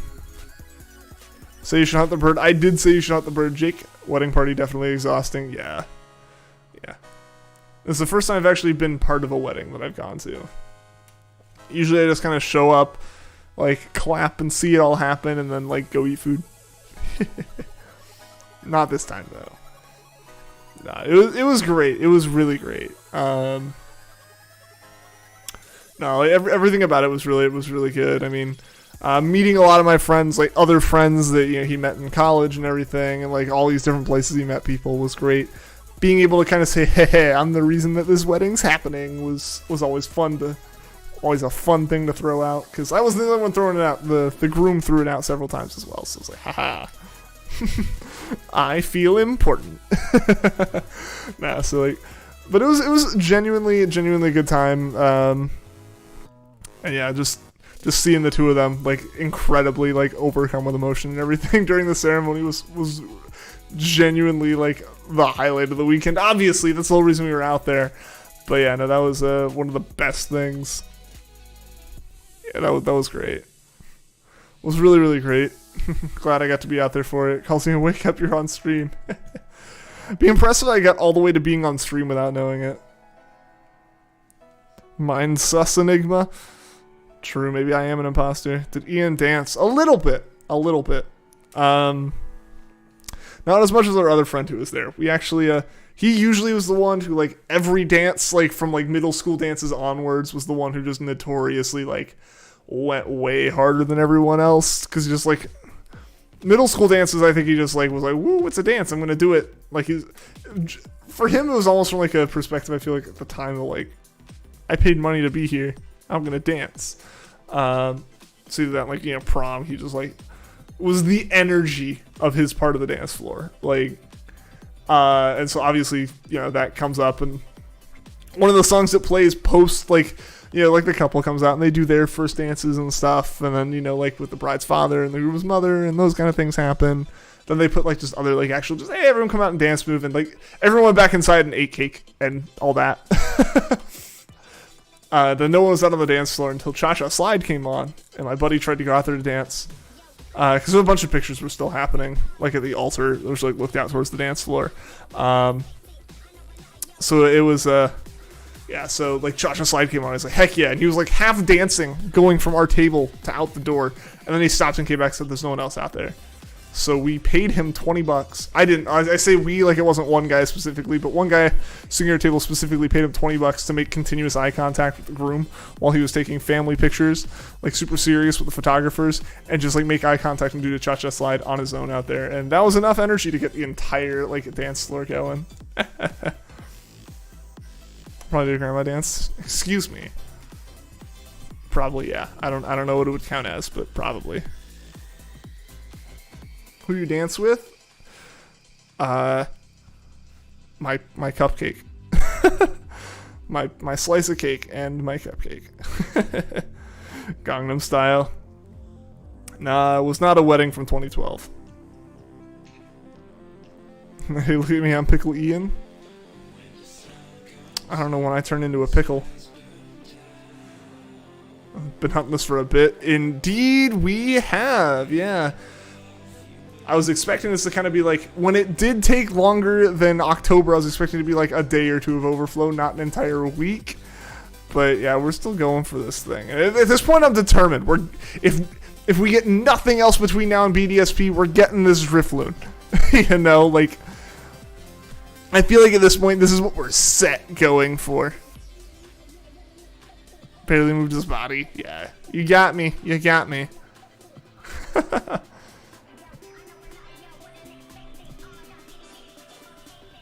And of course, being me, and also the groom also being a racing fan, actually being the original person who got me to go to the go-kart place I go to significantly often now, way back in like 2015, not like the recent times I've been going, but we found a go-kart place to go to, or that he and his wife wanted to go to, and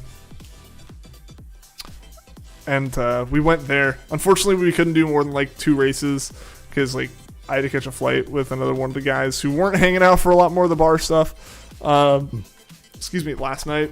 So unfortunately we couldn't do one, but that was pretty fun. That was pretty fun as well. I had the fastest lap time, so I'm gonna hold that. Haha, a boring party goer. You know, maybe it'll turn out that I'm just like an absolute party beast. You know, and I'll just shock you all. Walked across the dance floor, moving to the beat. Hence, it was dancing. Yeah, I just took my steps to the beat of the song as I went to get more lemonade.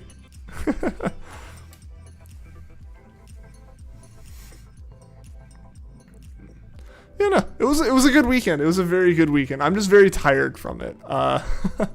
That's why I think I'm gonna go to 3,000, assuming we don't find Drifloon before that. Then I'll probably wrap up. You know, just so I can rest a little bit more. It's, you know, like, the time change is hitting me weird on top of 3 days of just going and going and going, you know, like, from noon on Friday until like 11 o'clock last night, I was not home, you know. I was like everywhere but home for that time. So, you know, I need the rest, because basically it's like I got home, I ordered a pizza because I had no food in the fridge, and I went to bed. Right, I ate a couple slices of pizza, fell asleep to the F1 replay, and woke up, turned it off, and went into bed. And woke up and was working. So, I still need to decompress a little bit more, like, I feel like it's the kind of thing, I feel like, I think we can all agree. I think maybe some of us, like, will agree once it's said and don't really think about it all the time, but, like, man, going out and doing stuff no matter what is always a bit, like, draining. Even if it's good stuff, like, it can be an absolute blast, but you just gotta have those recovery days, and that's what I'm gonna need. I'm gonna need a really solid recovery day. I feel like Wednesday is probably gonna be that day. Like, today was kind of a day to get back into the groove with work, and tomorrow I think is gonna be the day to truly unpack everything and, in general, kind of reset, like a soft reset on the apartment cleanliness, as far as, like, while work stuff, if I have any work stuff going on that's more in line with just, like, clicking a button, waiting 20 minutes for something to happen, doing some cleaning during that. Got laundry to do. Got tons of laundry to do. I've still got things that, like, just, like, I kind of neglected because I'll be gone for the weekend. I'll deal with it afterwards, and, like, that kind of builds up, Ian's jet lagged. Minimally. I would say pretty minimally, because what ended up happening is, I think I talked about this earlier, like, the time changed basically 3 times for me, and it netted to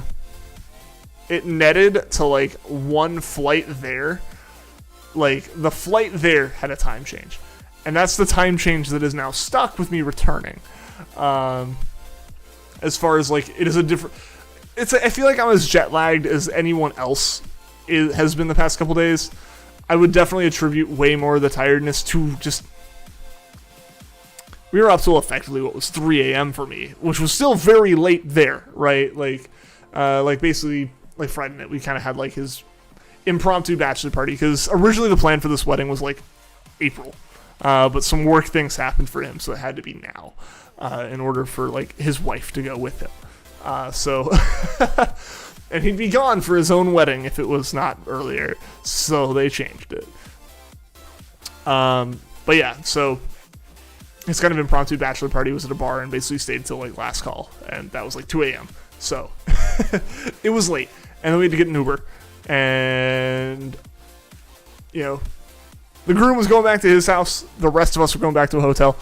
Our Uber showed up, and then we opened the door and he said, "I'm not going to another city," which apparently where we were going was another city. "Sorry, guys," and left. It was like, we waited 15 minutes for you, like, in, like, the dark, in the cold, and, like, everything around us is closed. We're just standing on the side of the street waiting for you to just drive off. So that was a time.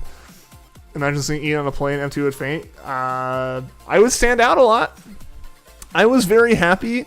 I was so happy that my knees had this much room between, like that much room maybe between my knees and the seat in front of me, and then the person sat down. Like, the person who was, or not, they sat down. Basically what happened is the seat in front of me was empty. And the guy who was in the middle seat decided, "Oh, that seat's empty," and moved over one. And immediately, just him sitting in the seat compressed it enough that it was hitting my knees. That's why I don't like Uber. Yeah, I don't like Uber either. My experience with it, this is my first experience with Uber in any capacity. I've stated this before, especially with, like, when it comes to Uber Eats.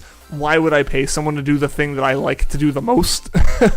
Right? Like, I like driving. I genuinely enjoy driving, even if I'm driving deep into some city that's horrific to drive in. When that kind of thing comes up, usually the infrastructure's built a little bit better to, like, accommodate walking or something, right? Like, I'll do that. I'd literally never been in an Uber ever before, like, Friday. And yeah, it was just, the first one was okay. The second, basically we had one from no renting a car. Car rentals are still a real big pain right now, actually, as far as, like, renting a car. It's hard to find rentals. And then when you do find rentals, there's still just some issues with age. Usually, like, 25, I think, is the rental age a lot of the time. So I wouldn't be able to rent one in that case. But yeah, so we were Ubering. I think most of the other people in the group are way more used to Ubering places and stuff, and, like, generally don't, like, have issues with it. I don't have an issue with it. I just don't see the point most of the time.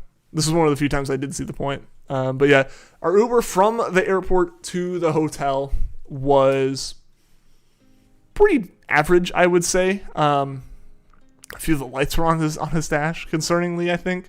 But yeah, overall, that one was fine. It was just a little bit of a tight fit.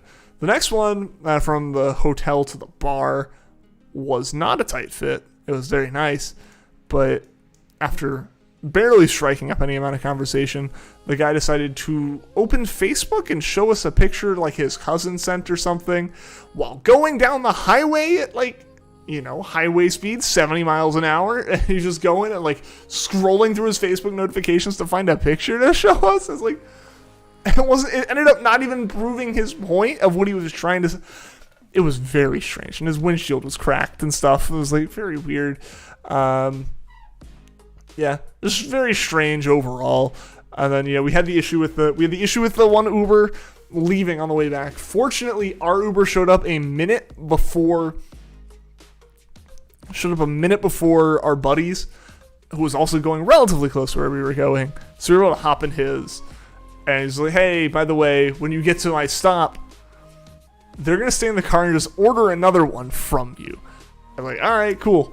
And so we did that, and that guy was awesome. That guy was great. He was super nice. He was super quiet until my buddy started talking with him, and then they both lived in the area, so they had a lot to talk about. And then obviously we were able to kind of spin the conversation and continue it at that point, and it was nice. The next day we didn't use an Uber for most of the next day because we were at the wedding party. The Uber after that was from the hotel again to our buddy's house, and that one was okay. It just took a while to show up because there weren't a lot of Ubers around. Then the one back, same kind of deal. A little bit weird, but overall not bad. Those Uber stories, Ian and Uber's down vote, thumbs down merch. Almost done with a new old drawing, just putting it off because of Inktober. Giving it a little bit of a rest. Notice how he changed the subject from his dancing. I thought that conversation finished. I did the cha-cha slide, and that's really about all I did. And kind of moved around a little bit when they rickrolled the thing. Yeah, they rickrolled the dance floor. Just want to show you more of my family on Facebook. Just give me where I'm going. It's not gonna see you again. Basically, what it was he had lived in California and was saying they moved because of all the prices of stuff, and was trying to see my cousin posted a receipt of California gas.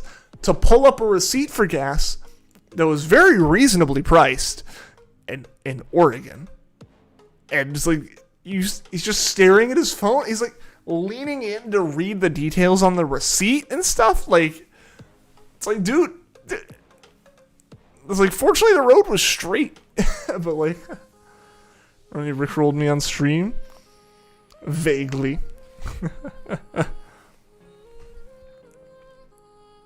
Yeah, so that was our experience with the Ubers this weekend. We did have one other Uber. Yeah, we had one Uber on Sunday to the place we got breakfast. And my buddy was in the front seat. One of the other people who was in our group was in the front seat and said was probably 6'2", I think, maybe. Was in the front seat and his head was kind of grazing the ceiling of the car. And he got on and said, man, they really should just have a way to say I'm tall. Only send me Ubers with headroom and stuff. Because he's my head was kind of bumping the roof, and when we hit the bump, my head hit the ceiling. To which I reminded him that the roof in a car tends to be fairly flat.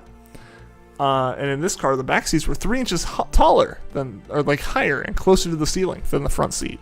And I literally spent the entire Uber ride, sitting now is comfortable. We can kind of compress down, you can gain a little bit of space like that. I was doing that and still doing this with my head. The entire Uber ride. My head was fully into the ceiling. So I was yeah, that bump where you hit your head, my head was... I didn't hit my head because my head was already fully against the ceiling. But yeah, that's just I generally just accept the inconveniences of being tall at this point. There's no getting around it. Then again, it was a long time ago, yeah. Oh, glorious Japan, welcome to the stream. What are you doing? What is this? We are shiny hunting Drifloon. So we're trying to get the rare yellow version of Drifloon right now, which really at this point just involves a ton of encounters, running into it, seeing if it's blue, or seeing if it's purple or yellow, and then running away. Hope you're doing well today. While driving, no being excited. And we were just kind of sitting there, like, looking at each other while this guy stared at his phone. We were just looking at each other, like, is this guy really doing this? But yeah, no, that was interesting. Granted, the Uber on Sunday was not the only Uber that I was cramped in, because we were trying to fit like 3 in the back seats in most of these, and I was fully compressed into like the door on one of them, like fully just like both arms over against the door, but like jammed down between my legs because I didn't really have room up top, my head on the ceiling, and still like pressing into the door more. Remember when you were told you were an ugly girl from your mom, and she was right? Another story when you were your age, were born at the same age as you. What? I'm confused.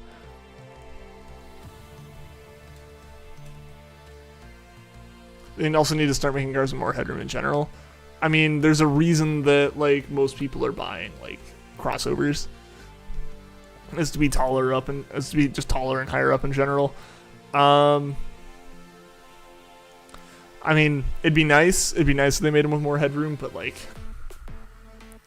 the problem is generally back seats with like the sloping roof lines for like looks and also just for like aerodynamics and stuff. And it's like, so it's really just I don't fit in back seats. I sit in front seats. I fit in front seats in most cars.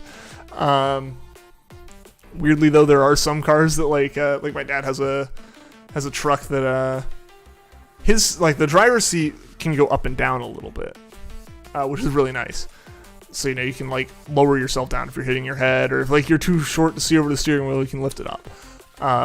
The passenger seat does not do that and opts for being taller, so like my head doesn't quite fit in there. And then I have my Corolla that I somehow fit in better than my Crown Vic, right? Like I fit in that better than I fit in my old Crown Vic, which is weird.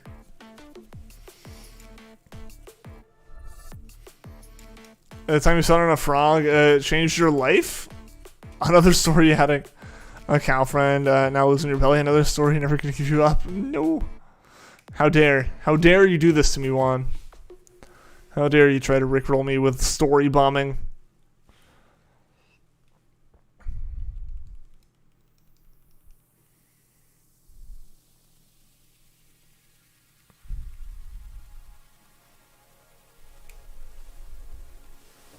Gosh, I can't believe we're getting this close to 3,000, guys. We're genuinely like 26 encounters away. Yeah. Insanity. There is no reason for this to have gone on this long. Yet here we are. And I'm determined to get this by BDSB's release, even if it means me not getting my nap on the 18th before doing our like massive just all-nighter stream. Even if it means not doing that, you know, to spend more time doing Drifloon all the way up until I have to go pick up the games. That's what we're gonna do. We're gonna get this thing, no matter what it takes.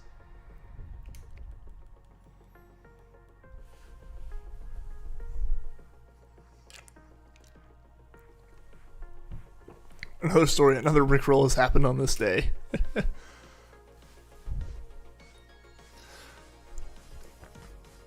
Oh yeah, so one of the places we went. So the place we went where my head was like completely jammed up in the ceiling during the entire Uber ride was a breakfast place that had like it had 41, I think was what, and I didn't even count. I was just overwhelmed looking at the page. 41 different types of gravy.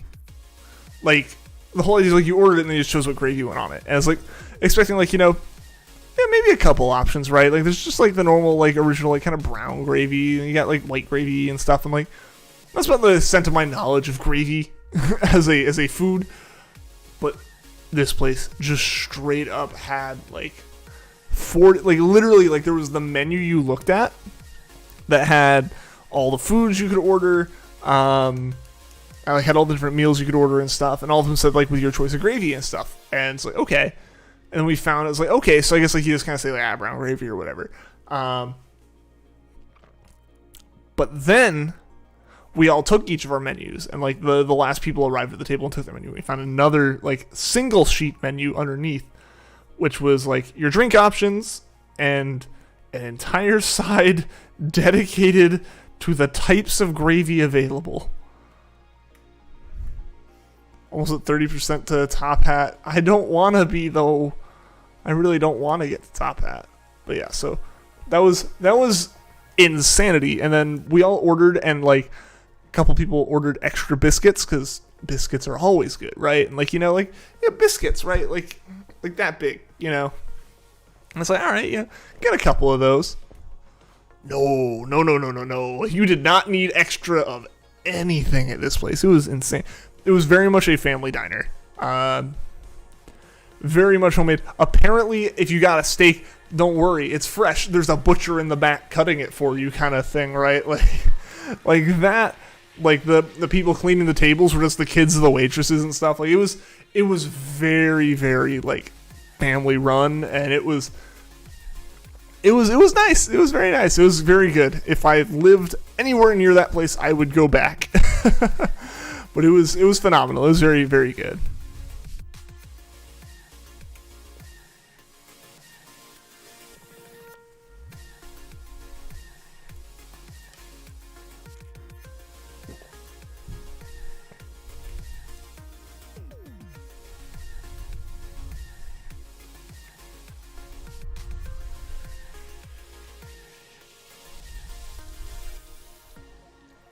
Alright, come on, Drifloon. Nope.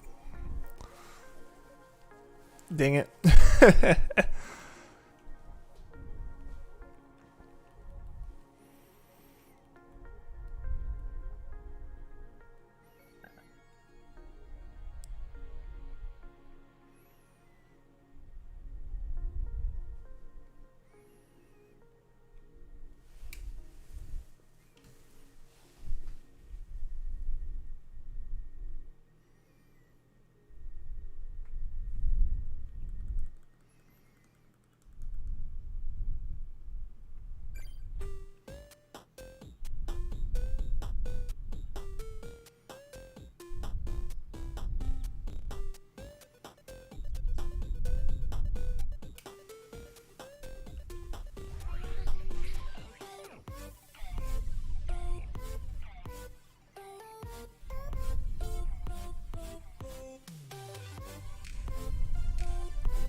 Oh man, I don't want to hit 3,000 on this, but I don't know if we're gonna have a choice. We might just be forced to here. Drifloon's really not wanting to cooperate for us.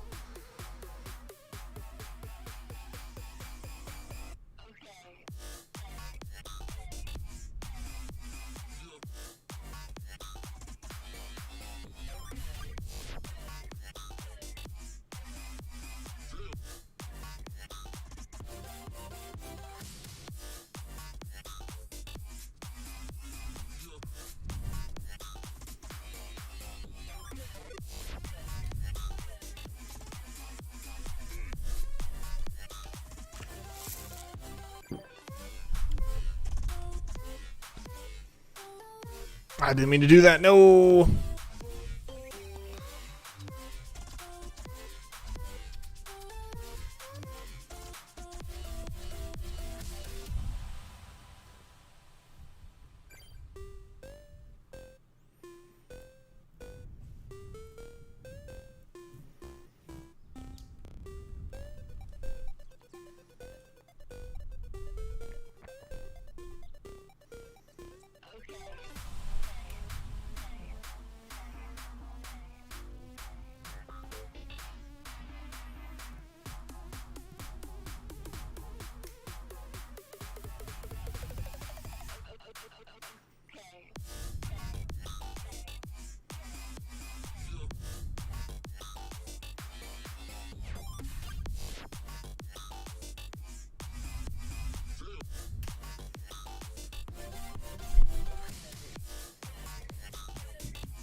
We really are.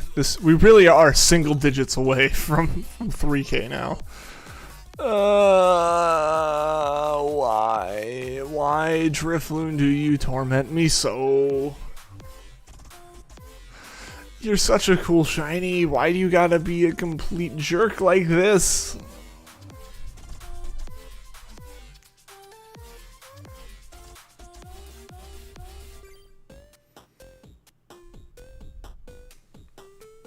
Will you be nice? Nope. Nope. No desire from the balloon to be nice. What a shame.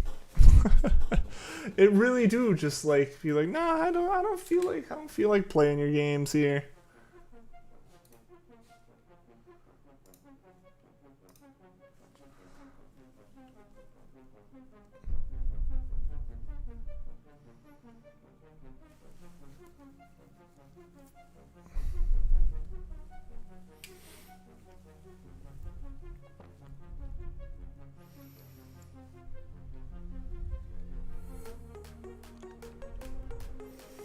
Is anyone in chat interested in doing a raid tonight? Let me know. Just go ahead and type like mindless raid in chat.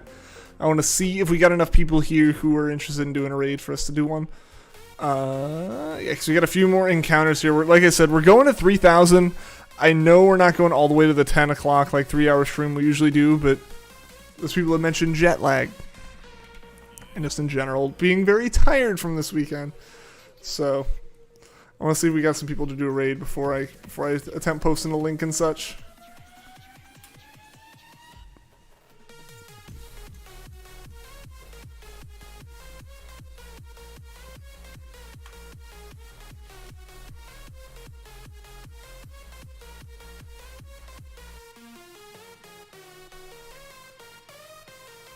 Oh man, one more.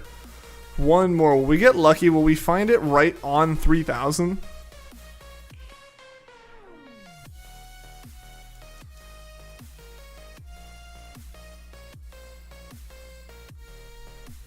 Let's see if we do. Final Drifloon of the night right here, guys. And it's still not shiny. We hit 3,000. So, alright. With that, guys, I think I am going to go ahead and wrap up the stream and just wrap it up.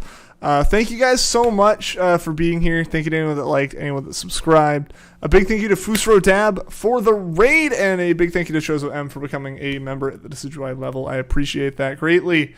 I'll be back on again tomorrow.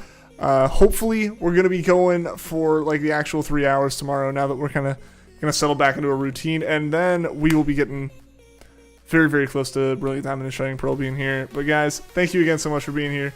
Hope to see y'all again next time. And until then, take care.